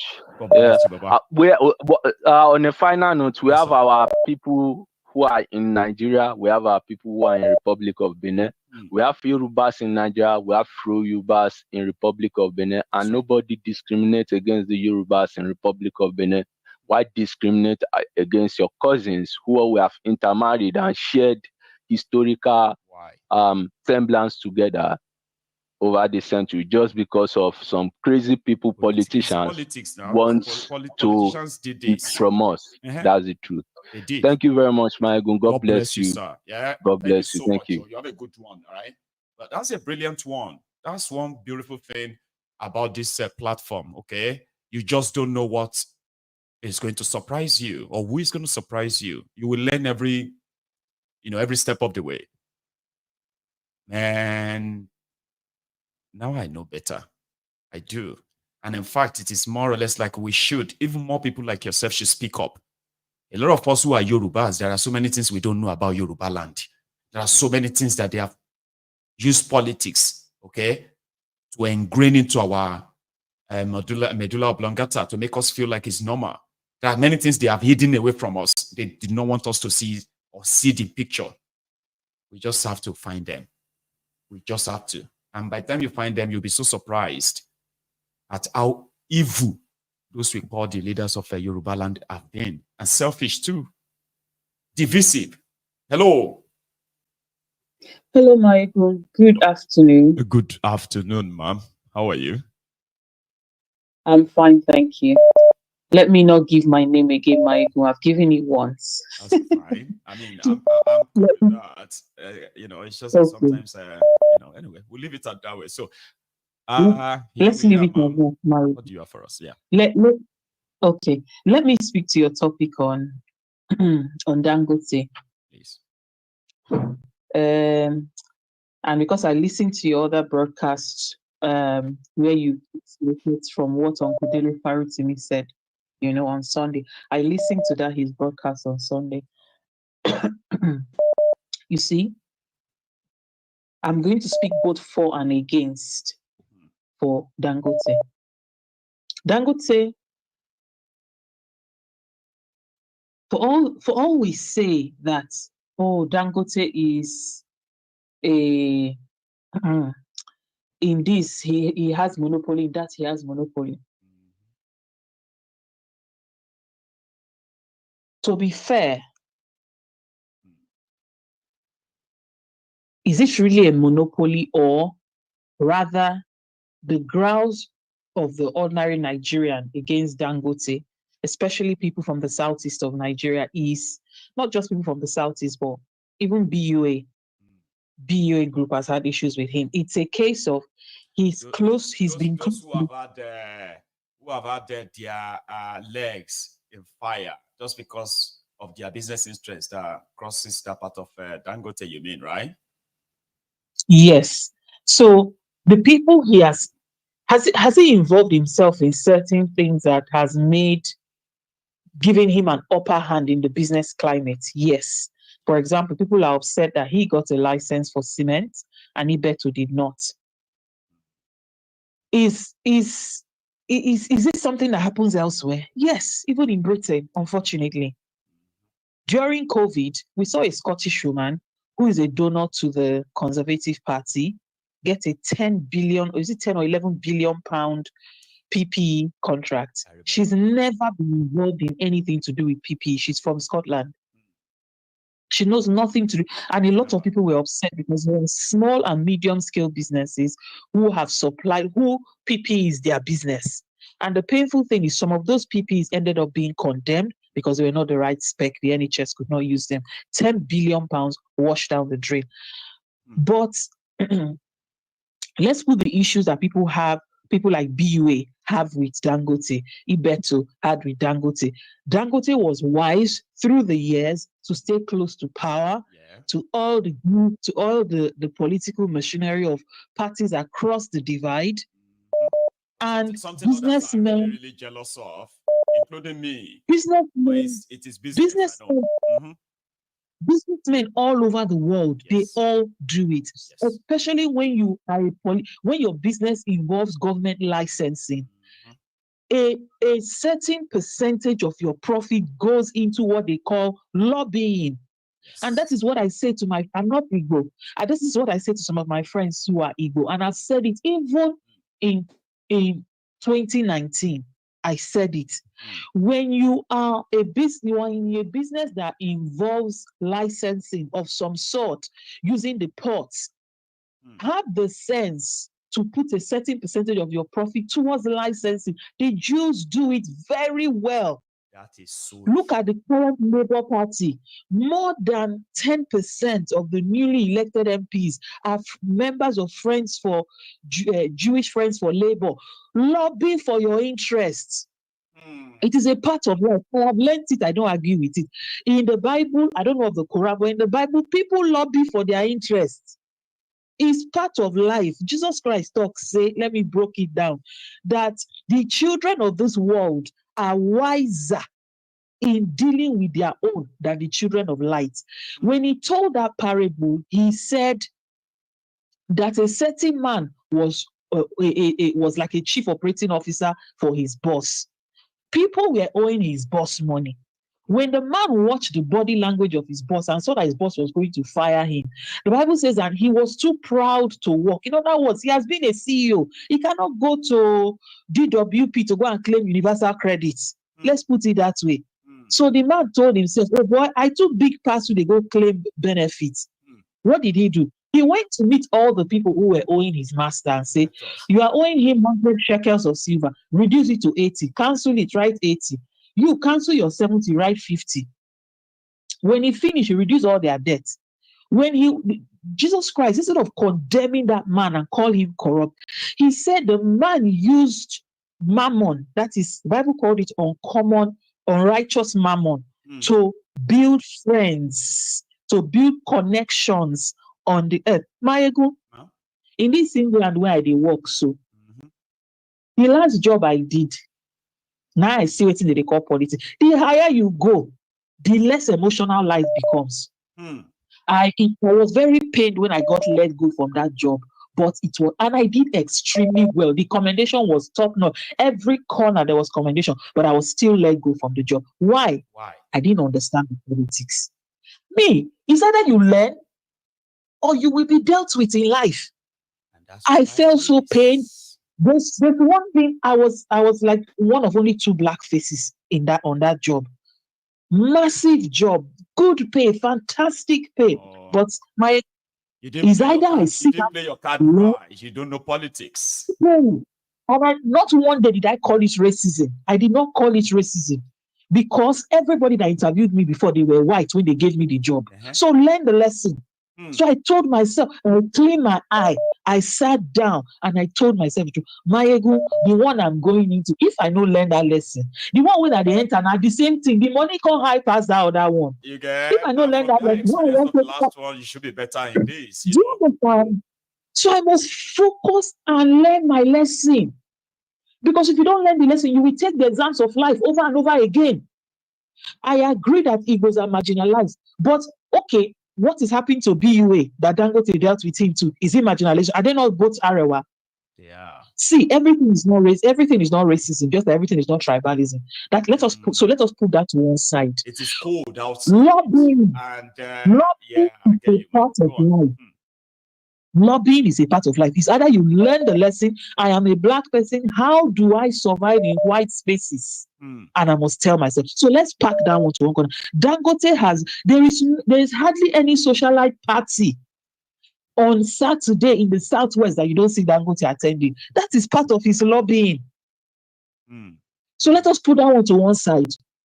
If I was 2 years away, if it's 2 years ago, I would just be saying, oh, Dangote this. But I have learned my life. When Abacha was alive, Peter Obi was an major importer. The owner of, they say he was the owner, I don't know how true, they say he was the owner of this franchise. These people that own Heinz, they say he owned the Heinz franchise. So all the Heinz ketchup and good. So that made him a major importer, right? So when the ports were having issue, I think Tinkan Island, he told the story during the election. He said he was able to get an audience in his 30s or in his 40s with Abacha. He was in his 30s, yeah. And at the end of the day, Abacha said, you can sort it for me. He said, yes, I give you the power, go and do it. See, if you are a businessman, there is no emotions. You have taken huge loans to do stuff. Shareholders are looking at your capacity. I did an interview a short while ago. They are not looking too much at the technical things. They are looking at your ability to make them money. to say 5 sentences and say nothing. How do you make 5 sentences and you say nothing? Let there be no way for somebody to hold your hand, but you still have done your pushback. So, Maiyegun, all I said, let me put that one to one corner. I'm not going to hold Dangote to anything. Dangote's responsibility is to his shareholders. It is his responsibility to lobby. If you are doing major business in America, you must lobby. It is a part of life. I mean, the other thing I just don't like is that apart from lobbying rights, at the same time, people like him, I'm not just saying about, I mean, not just him now, I'm saying people like him and others like him, right?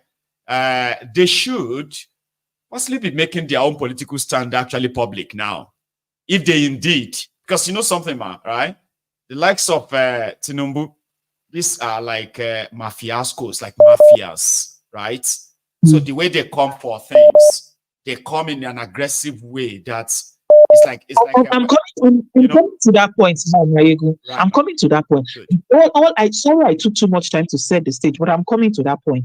So now the issue with the behavior of the government towards Dangote.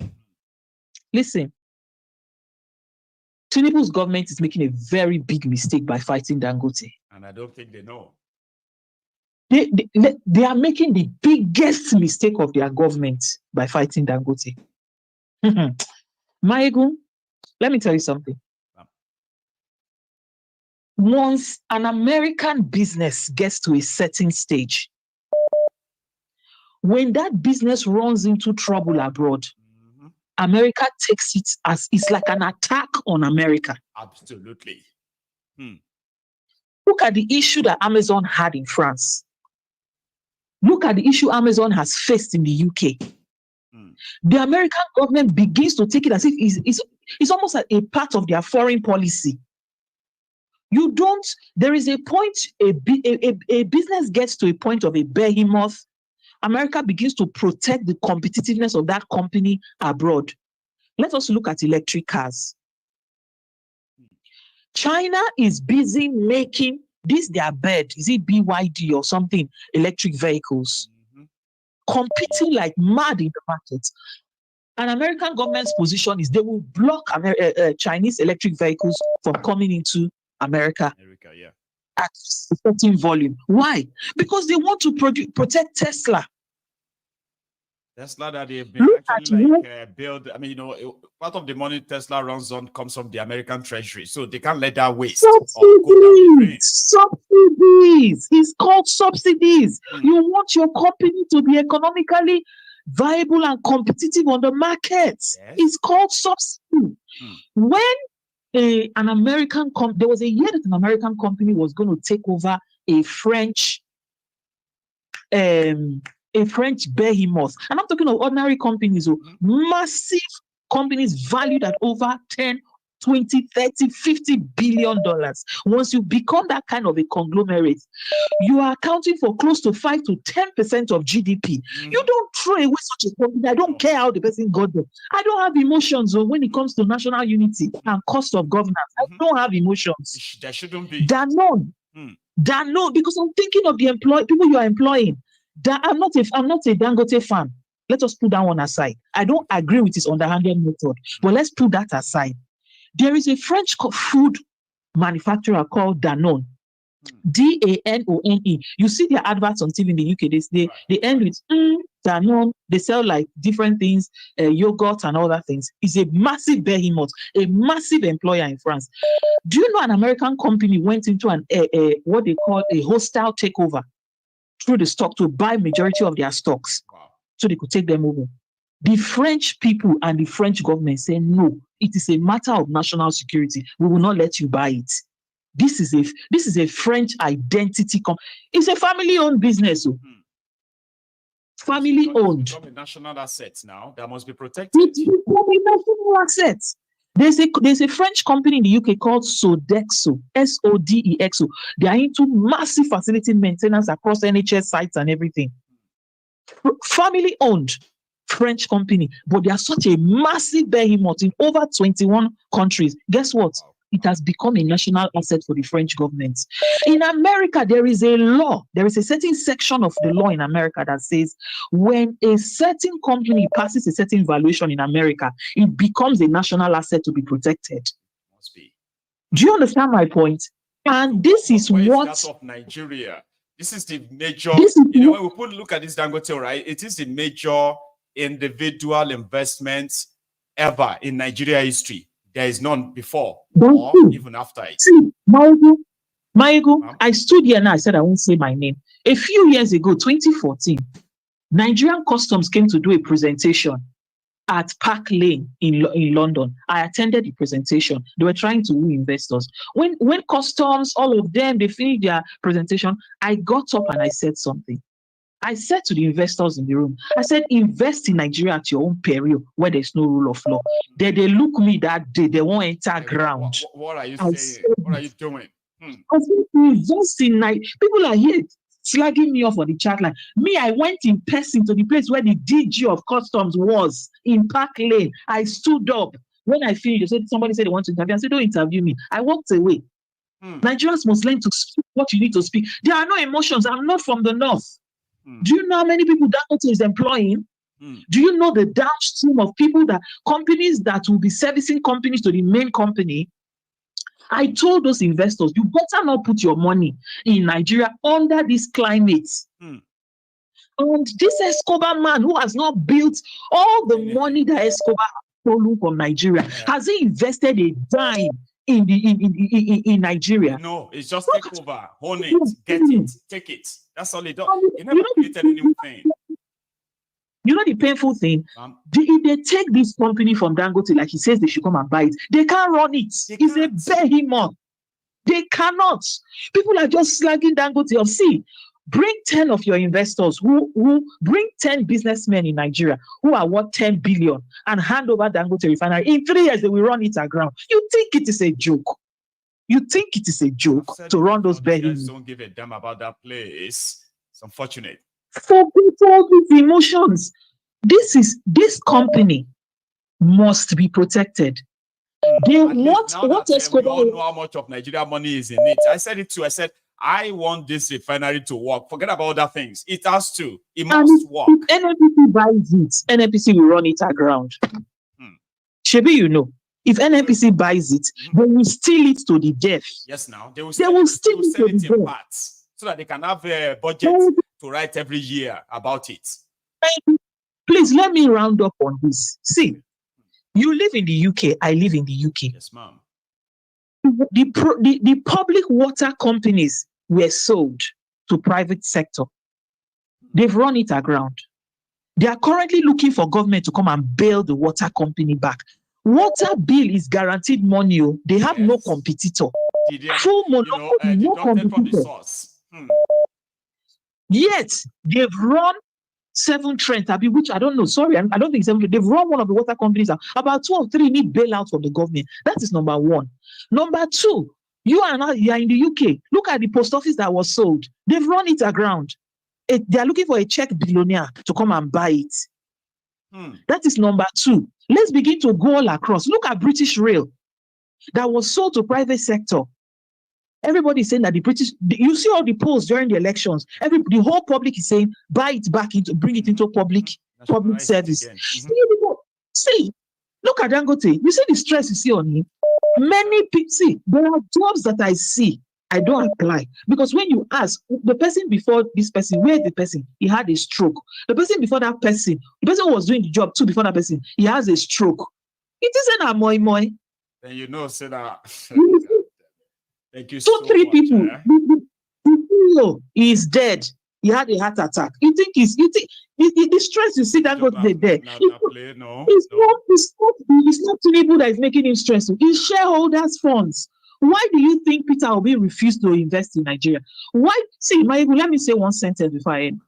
There's something Peter Obi did before he contested for presidency, which was recorded in this newspaper. There's this thing that came out, I can't remember, Panama Papers, when they say, oh, Peter Obi, Dangote, and some other people, they put their money in tax havens. This is why people... Did you hear Dangote say a lot of investors told him, you are mad to invest in such a major thing in Nigeria? You are mad. Peter Obi was recorded in Panama Papers to be among people to put almost $200 million in a tax haven. I don't know the veracity or otherwise of it, according to Premium Times. Too. He said he sold all of his stuff in the UK when he was going to India politics. But till today, that is why the Nigerian government cannot take him down after contesting against them. And this is the mistake that MKO made before contesting. He was exposed in terms of all his assets. Where is MKO today? MKO's children. I heard his son, the interview that his son, Hafsat's son did with Shehu. Did you see it? That when MKO and Kudi, when they both died, that some of MKO's children died of sickness in Nigeria. That was why Peter Obi wrapped up all his son and went to put it in. See, some of us here, they're still playing. When you get to your 40s, you get to your 50s, when you step, your knee is giving you feedback. You will know what it is to fight for 1 naira, make it, and you will hide it with everything you can. Anybody trying to steal it from you, you will hide it with from anybody. Yes, ma'am. Thank you, so let me go. I enjoyed this. So, that's an extensive conversation, right? That you have on the on a podcast. I have to be like, okay, yeah, can you explain more on that? We do not have much of that time. So thank you so much, right, for taking out time to, share that with us. Really. You have a good one, okay? So I have another caller. I don't think Aduke is that lucky. We have just 20 minutes to go now. Okay? 20 minutes. So if you are interested in being part of this conversation, it is ideal you warm up and join.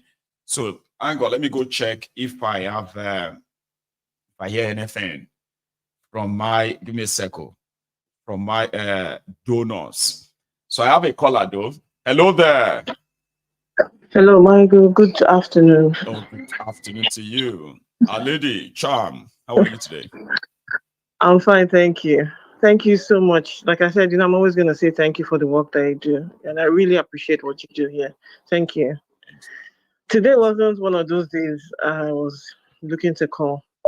But you know what? Sometimes some people just call in and just say, I don't know why you've called, why you want to make yourself a target, because that's what that lady just did, made herself a proper target. I don't know whether she listens to your show for real, because if she does listen to your show and follows it the way a lot of people do follow you, she wouldn't have called to talk all of that nonsense that she talked, as far as I'm concerned.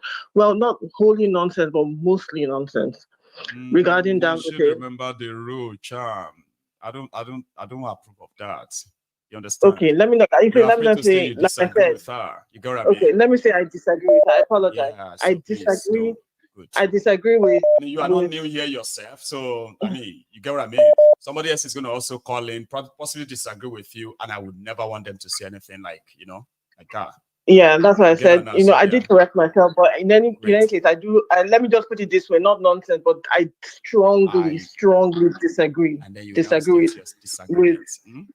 Yeah, I disagree with 90% of what she said there. I commend her for the thing that she's done with regards to when she went to Park Lane and she spoke up and told people, regarding investing in Nigeria. That was very strong of her to do.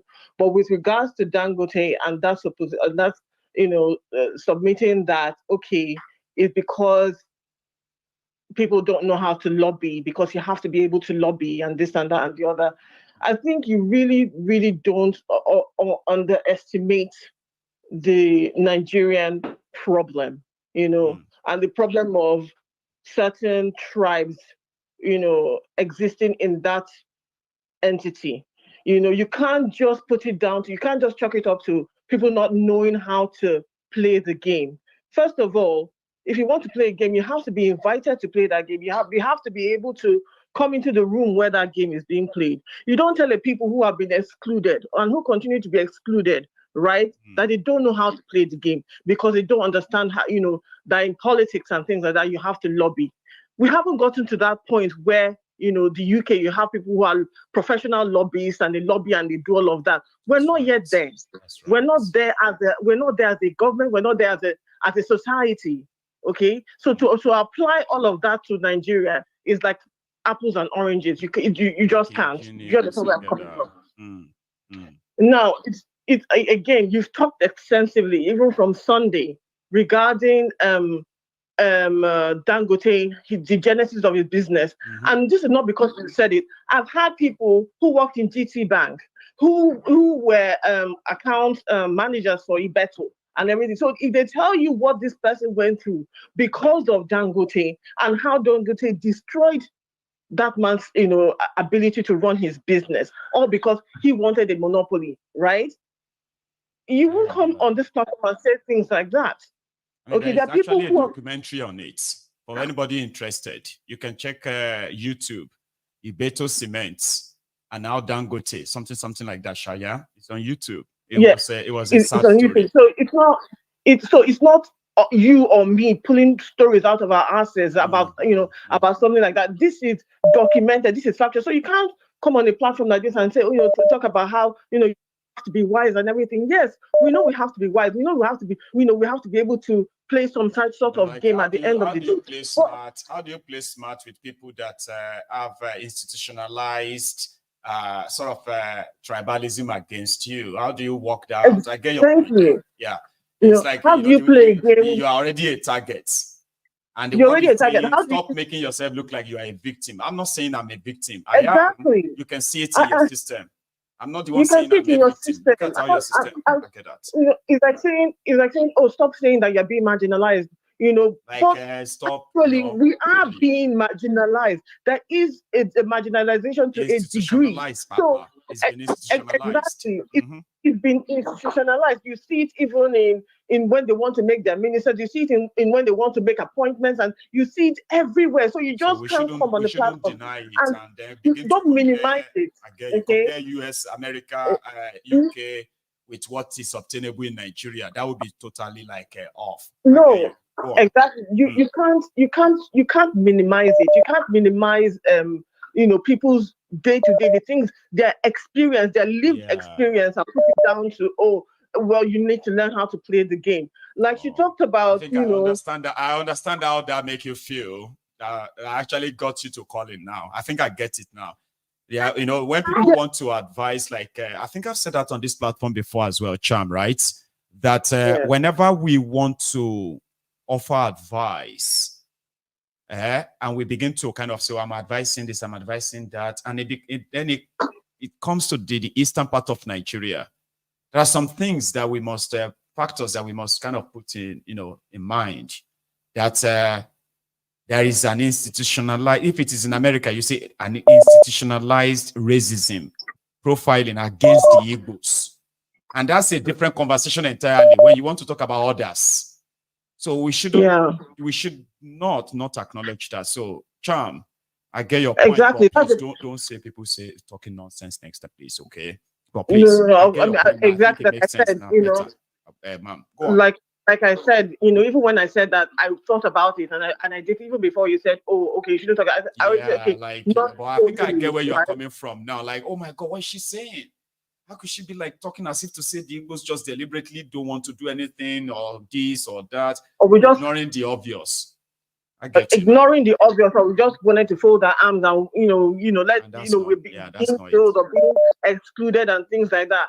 Nobody wants that for themselves. Nobody wants it, but we see it on a day-to-day, and there's no backing down. There's no backing. You just showed now how they're currently demolishing places in Alaba. Have they given you a genuine reason why that is going on, and especially in that particular part of Lagos? Has anyone actually pointed out to you and said to you, this is why we're doing it, this is what the reason why we want to do it? But it's being done today because you're seeing that people don't need an explanation. And then again, sorry, back to Dangote, I just want to ask, are any of his companies publicly listed? Are any of his companies publicly listed? Is listed. His refinery is listed, even though it hasn't produced anything to be sold yet. It's listed. Okay. What else is listed? His flour mill is listed. Dangote Flour is listed. These are publicly listed companies that people are buying shares. Okay. I think if people want to really know whether Dangote's credentials as a billionaire and as a businessman, you need to request for their records and see whether or not those businesses are actually making any kind of profit. What does he do with the profit? How does he generate profit at the end of the day? If you really want to say that this man is a businessman and that he's not a beneficiary of a corrupt government, he has been a beneficiary from the get-go of government policies and whatever, and he has access. He has been given the government subsidy many times. She also acknowledged that. She was also just saying that that subsidy was meant to be for everybody. So if you are a businessman, you should access it. If you are this or that, but it is not really that easy. That's your own point, right? That your own point is that don't say because this thing is existing, right? We know it does exist, but we also know those benefiting it. We know those that won't, right? So we know don't say, don't say those who are not benefiting are not doing the right thing. Like and those they're who are not doing the right that means you are ignoring the obvious, and that's like misleading. You're ignoring the day-to-day. You're even ignoring the things that we've even heard today on your show. You're saying don't consider all of those things, and I'm saying you have to consider all of those things. And again, the Igbo man has been able to exist in that entity. And I don't think there's anybody that lobby more than the Igbos. When it comes to Igbos trying to kind of get something done, whether they want to start their businesses in this area, Igbo, if they want to buy this land in this area, and you talk about paying the moniles, paying these elders, buying this for that, Igbos are so convenient to the point that, right, the non-Igbos, right, the non-Igbos in Yoruba land, they don't like to compete for land with Igbos. They say they will beat them to it. So I get your point.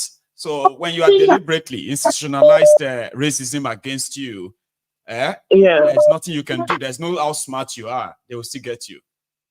Exactly. They will still get you, and they'll still try to create policies that will still, hamper you at the end of the day. And we should ignore that. And that's the reason why we are fighting for what we're fighting for. That's why we are saying, we are pushing for all of these protests, all this, let us have a referendum, let us agree. Then when you have that society where, you don't have any of this, what's it called? Equality, fairness, equity, fairness, justice, even rule of law.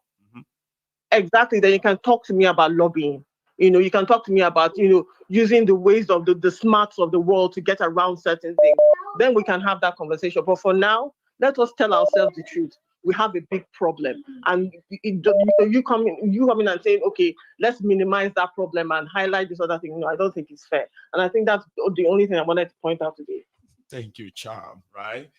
Something they said that we should let the women lead the world. There will be no war.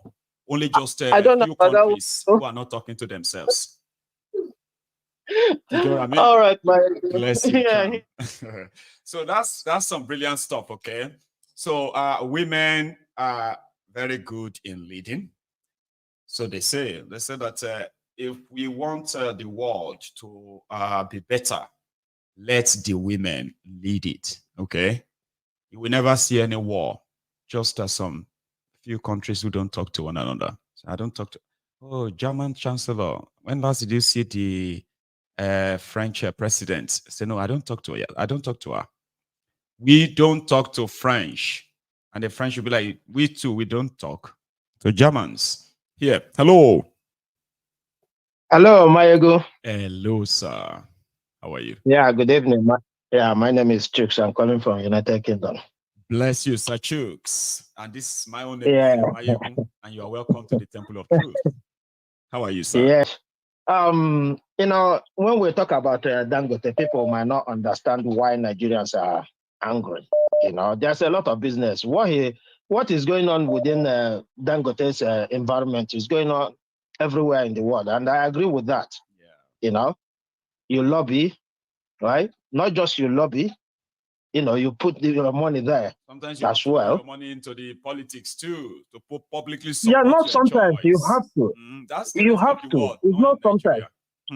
Yeah, not in Nigeria. But what we are crying about is if you make it fair for everybody, if you allow everybody to do the same thing, and do it in a fair way, not as bribe, not as anything, nobody will be crying here, So we know, like the previous speaker, caller before the last one, right? to me, she spoke like an English or a white lady, you know. She just spoke like a white lady who knows nothing about racism. That's how I view her speaking. And these are the kind of people who will sell out. These are the kind of people who will sell out to get to that position. And that is what she's advising the Igbos to do. That is exactly what she's advising the Igbos to do. Is that how you see Hell it? no. That's how I see it. That's my own opinion. Yeah, sure. You know, because if you are not in that, listen, you know why I said she spoke like a white lady who knows nothing about racism, right? A white lady who knows nothing. They're not, the racism exists, right? But wherever she goes, she get what she wants. She don't care. She doesn't understand what it means to be another color in that environment. Why do I say so? When we look at racism today, there's no kind of lobby you do to get out of it. And we have thousands of examples. Philippe Megwale is the current or the founder of modern internet. Me and you are communicating today. It's his work. Has he got his patent? He has not. He's been in court. The man who found fiber optic cable today that makes this internet faster, right? Is a Ghanaian. I think he died last year without having his patent. So what can you do? We have examples of somebody like APs who in Nigeria has done more than that man. Maiyegun, can you name anybody? Because when I see people come out here and talk about the Igbos the way they talk about it, they've never been in that situation. Until you are in that situation, Exactly. That's what you can tell me better. I would never know what it is or what it feels like to be an Igbo man in Nigeria. Exactly. But the few I have seen, if I was an Igbo man, I'll probably be like a Shekau today. But, you know, and this is not even being like patronizing. This is not patronizing the Igbos. We are talking about things we've seen that they've told them to shut up. Just shut up. It's real. Look away. Maiyegun. Sir. Can you tell me, that what Allen Onyema has done in the last 4 years, from going to South Africa, to Sudan, to COVID time, to Ukraine, and he is not nominated for any award in Nigeria, right? Come on, man. Come on. You know, when people talk, maybe they don't have deep knowledge of what they're saying. But when people talk, if you don't have deep knowledge, I respect that, you know, but you measure the way you talk. So in the case of Dangote and the rest of this thing, I'm not saying he's the highest businessman. It's just like Tony Elumelu. Look at how they take 3 billion to pay I don't know how many billion. You know, mortgage our petroleum. 3.3 billion. Use $12 billion crude oil as collateral, and he himself from his own bank, right? This is what he made over $500 million from that deal. Yeah. And this is the kind of thing people say we should allow to continue, right? But doing all these things, mortgaging the future of our children. Even those that will lobby. There are Igbos that are already lobbied. They've lobbied to be ministers. They've lobbied to be contractors. They've behind the scene. They've lobbied. But we are talking about the system already feed. See, Baba, Nigeria's system already takes care of all the ethnic nationalities when it comes to their leaders, the criminals who are destroying Nigeria today. Right? I was born. Go on. Maiyegun, I was born and brought up in the north, right? To be precise, Kanu. Okay. Listen, I was supposed to be a soldier today. All they told me that my state, Anambra State, has been filled up. If I can take name and change your name and change your from state. the north. Exactly. Do you understand that? If somebody listen, I can talk more of all these things happening because I'm a direct. Your own experience, exactly. Yeah. Exactly. I've had that experience.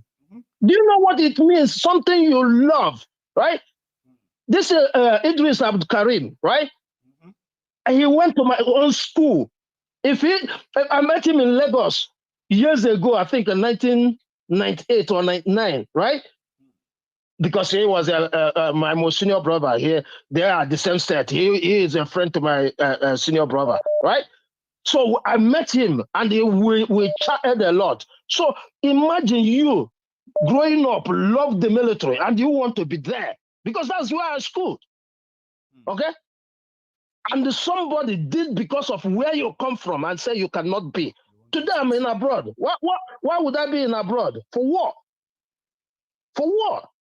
If I have been given that opportunity. Like I listened to Dele Faro to me, right? His yesterday's sermon, it was so powerful that he said Nigeria is a drink killer.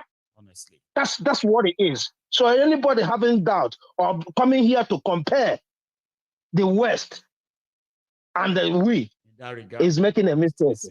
Making a real mistake. And like I said, right? If you want to work yourself up here, you have to sell your people. That is exactly what it is. And anybody advocating for that, count me out. Thank you, Mr. Maiyegun. Bless you, Chooks, man. Thank you very much. It's like all of you are so charged this morning. Everybody is like fuming. Everyone has, okay, I have another caller, but I'm gonna. If you haven't really liked this broadcast, isn't it time for you to do so? Because we are going to wrap. This is going to be my last caller. This caller is going to be my last caller today, right? So please like the broadcast, share it, and subscribe if you haven't. Hello there. One name. One name. I know that somebody like you will try. I want to be part of this since everywhere, don't they? Because right now, just a throw stone. They throw everything. I've been trying. I must tell you. Now that you are only trying. in when we only have just about 5 minutes left. I will make use of the 5 minutes. So that's the reason I won't praise you that much. The way I do. Okay, go for it, man. Go for it. Yeah. Sita. Yeah. You know, I was trying to just listen to the program because today is my upday walk. I tried to listen to the program without calling in, but sometimes when people come to make some kind of statement, you have to try to see if you can contribute so that that person can reboot his or her memory so that they don't say things like that tomorrow in order not to incur the wrath of the people listening to them. You know, this lady came up and he was saying some things after just about 1 minute or two. He infused the Igbos into the conversation. Why the Southeast, the Easterners don't like Dangote. I want to make something clear here, please. Anybody who comes to this forum and you cannot identify yourself, you will say, I don't want to stop, I don't want to introduce my name. Please, you guys should stop coming so that we'll know who we are. We are here by identity. Yes, we are not faceless. So don't be faceless, because if you're faceless, that means you are not convinced with what you are talking about. So my name is Osita. Everybody knows me, and I live in Atlanta, Georgia. Now, when you come to the issue of the word lobby, let me bring to the minds of people that English language is not a definite language. That is the reason today the Greek don't like English language.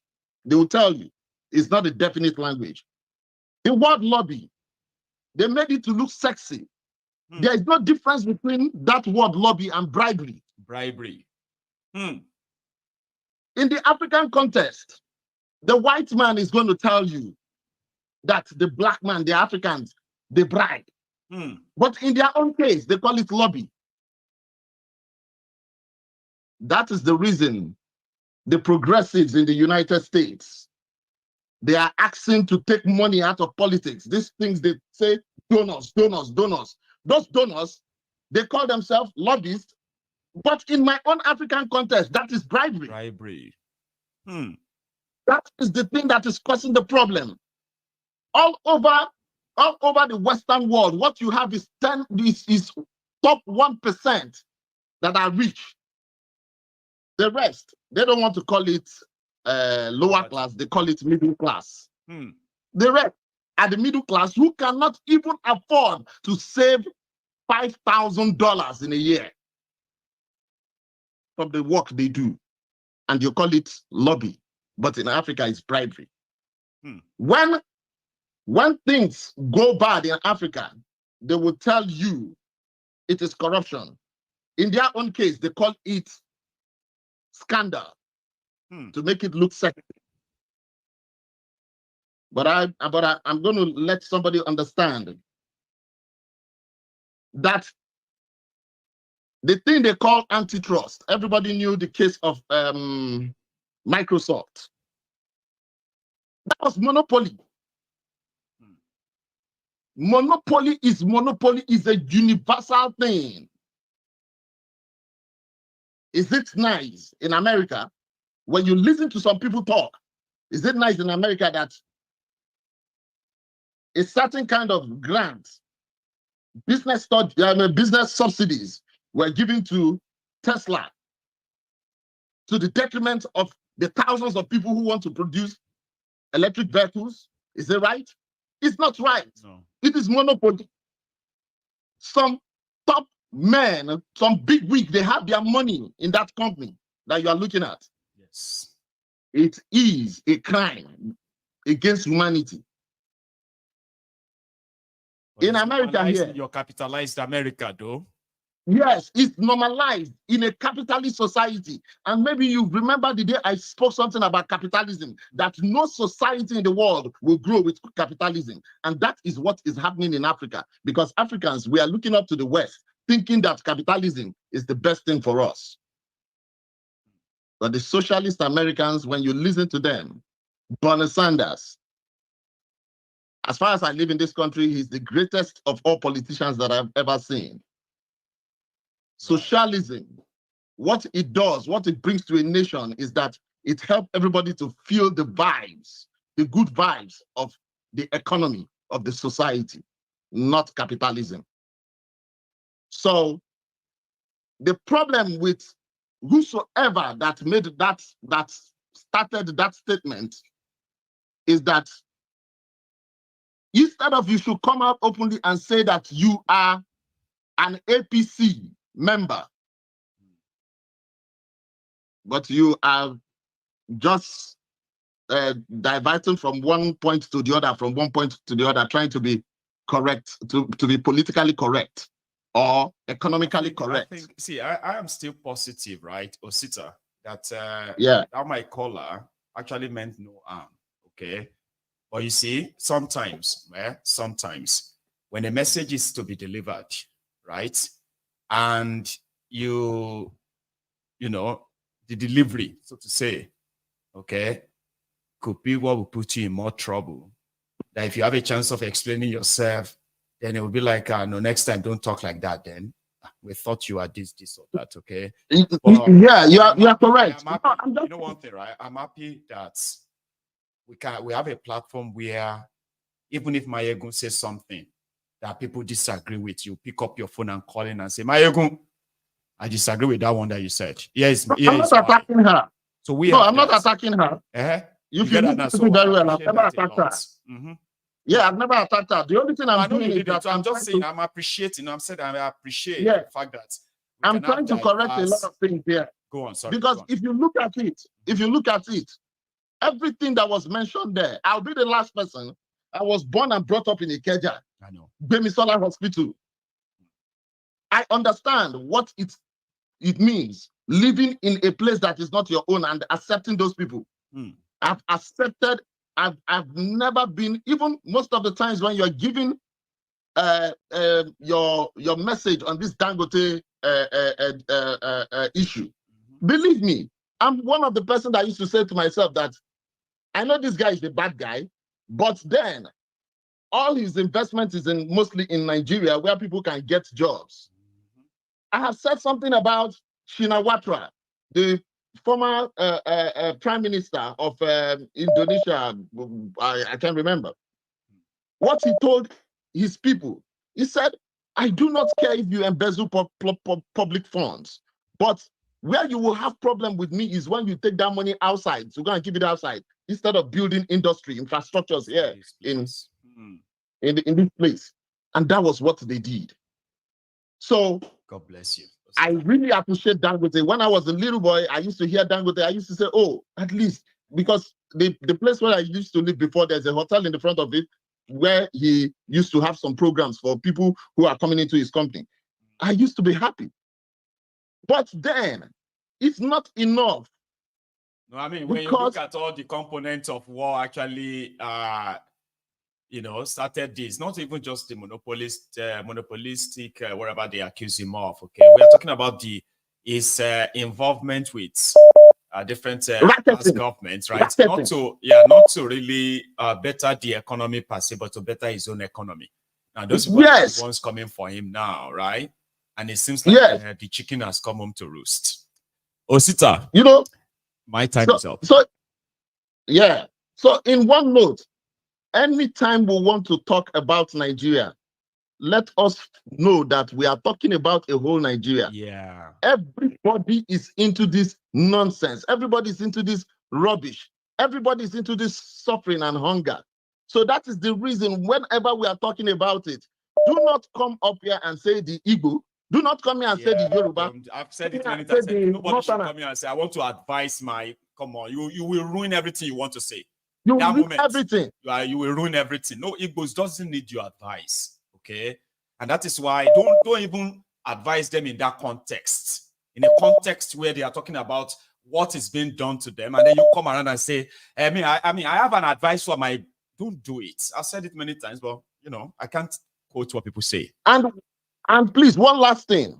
We should understand the difference between the whites and we, the colored, is that the whites, they have what is called a compassionate reasonings. We don't have that compassionate reasonings. And that's the reason most of the times we just talk and we just equate ourselves that because of it's happening in England, it's happening in US, that means it's correct. It's never correct. Thank you very much, my brother. Thank you so much, Osita, for stopping by.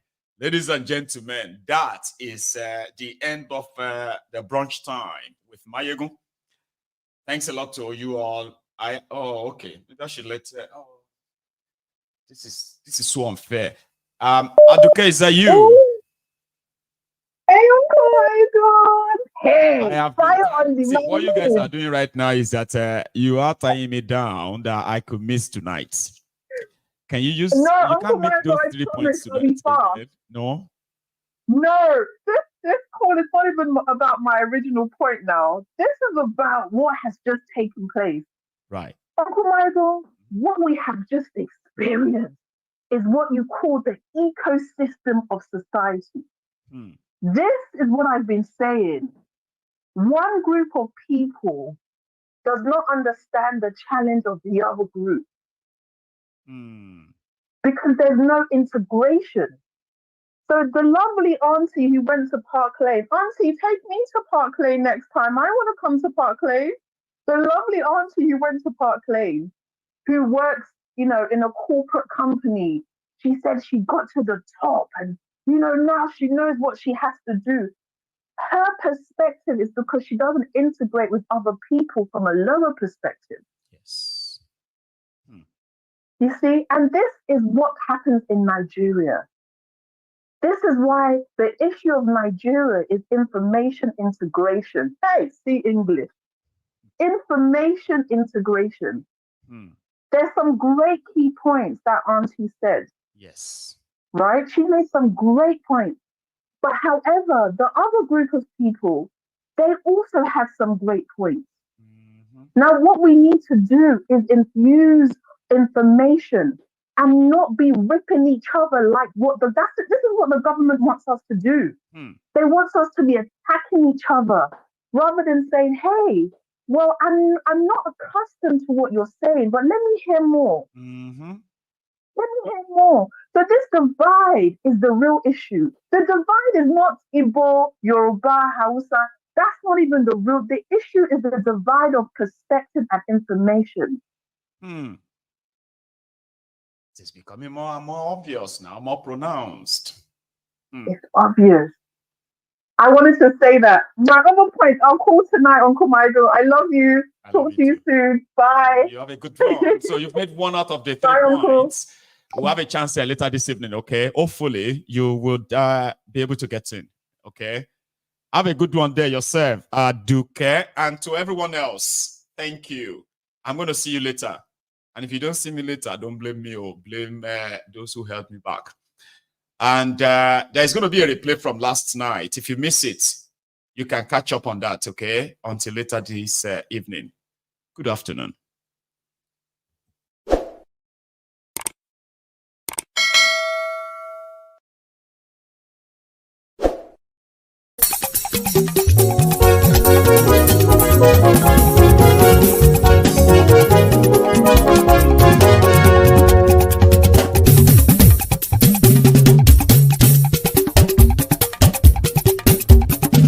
Maiyegun làwa mọ̀ làmọ̀ tó dòdòdò. Maiyegun dayari Nayibi #1. Maiyegun làwa mọ̀ làmọ̀ tó dòdòdò. Maiyegun dayari Nayibi #1. Maiyegun ti dé o ọ̀rẹ́ ará ìlú. Maiyegun dayari Nayibi #1. Lórí Facebook lórí YouTube. Maiyegun dayari Nayibi #1. Gbogbo bó ṣe ń lọ ni Maiyegun já wa sí. Maiyegun dayari Nayibi #1. Àṣírí ọ̀jẹ̀lú kì í bò níbẹ̀ o.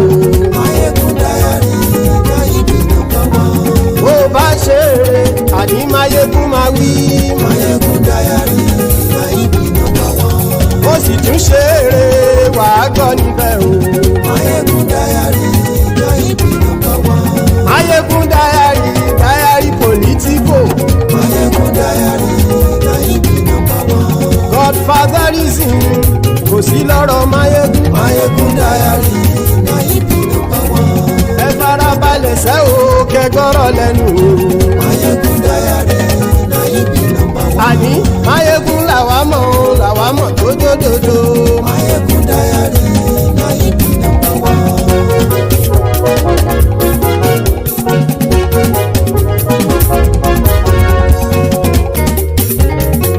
Àní ẹ̀sùn ràkì.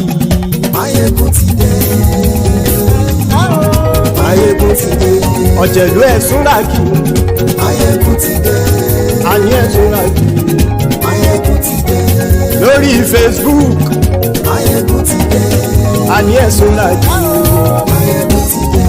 Lórí YouTube. Maiyegun ti dé. Àní ẹ̀sùn ràkì. Maiyegun ti dé. Bọ́ bàbá gbé wúrẹ́. Maiyegun máa wí. Àní ẹ̀sùn ràkì. Maiyegun ti dé. Ijó ìgbádìyẹ. Maiyegun máa wí. Àní ẹ̀sùn ràkì. Maiyegun ti dé. Bí pẹ̀sìdó bá rúfin o. Maiyegun máa wí. Àní ẹ̀sùn ràkì. Maiyegun ti dé. Bí gómìnà gbówó jẹ. Maiyegun máa wí. Àní ẹ̀sùn ràkì. Maiyegun ti dé. Ọlọ́pàá ti ń darí bá. Maiyegun máa wí. Àní ẹ̀sùn ràkì. Maiyegun ti dé. Aṣòfin tí ń rúfin o. Maiyegun máa wí. Àní ẹ̀sùn ràkì. Maiyegun ti dé. Òpùrọ́ olóṣèlú. Maiyegun máa wí. Àní ẹ̀sùn ràkì. Maiyegun ti dé. Ọ̀jẹ̀lú ẹ̀sùn ràkì. Maiyegun ti dé. Àní ẹ̀sùn ràkì. Maiyegun ti dé.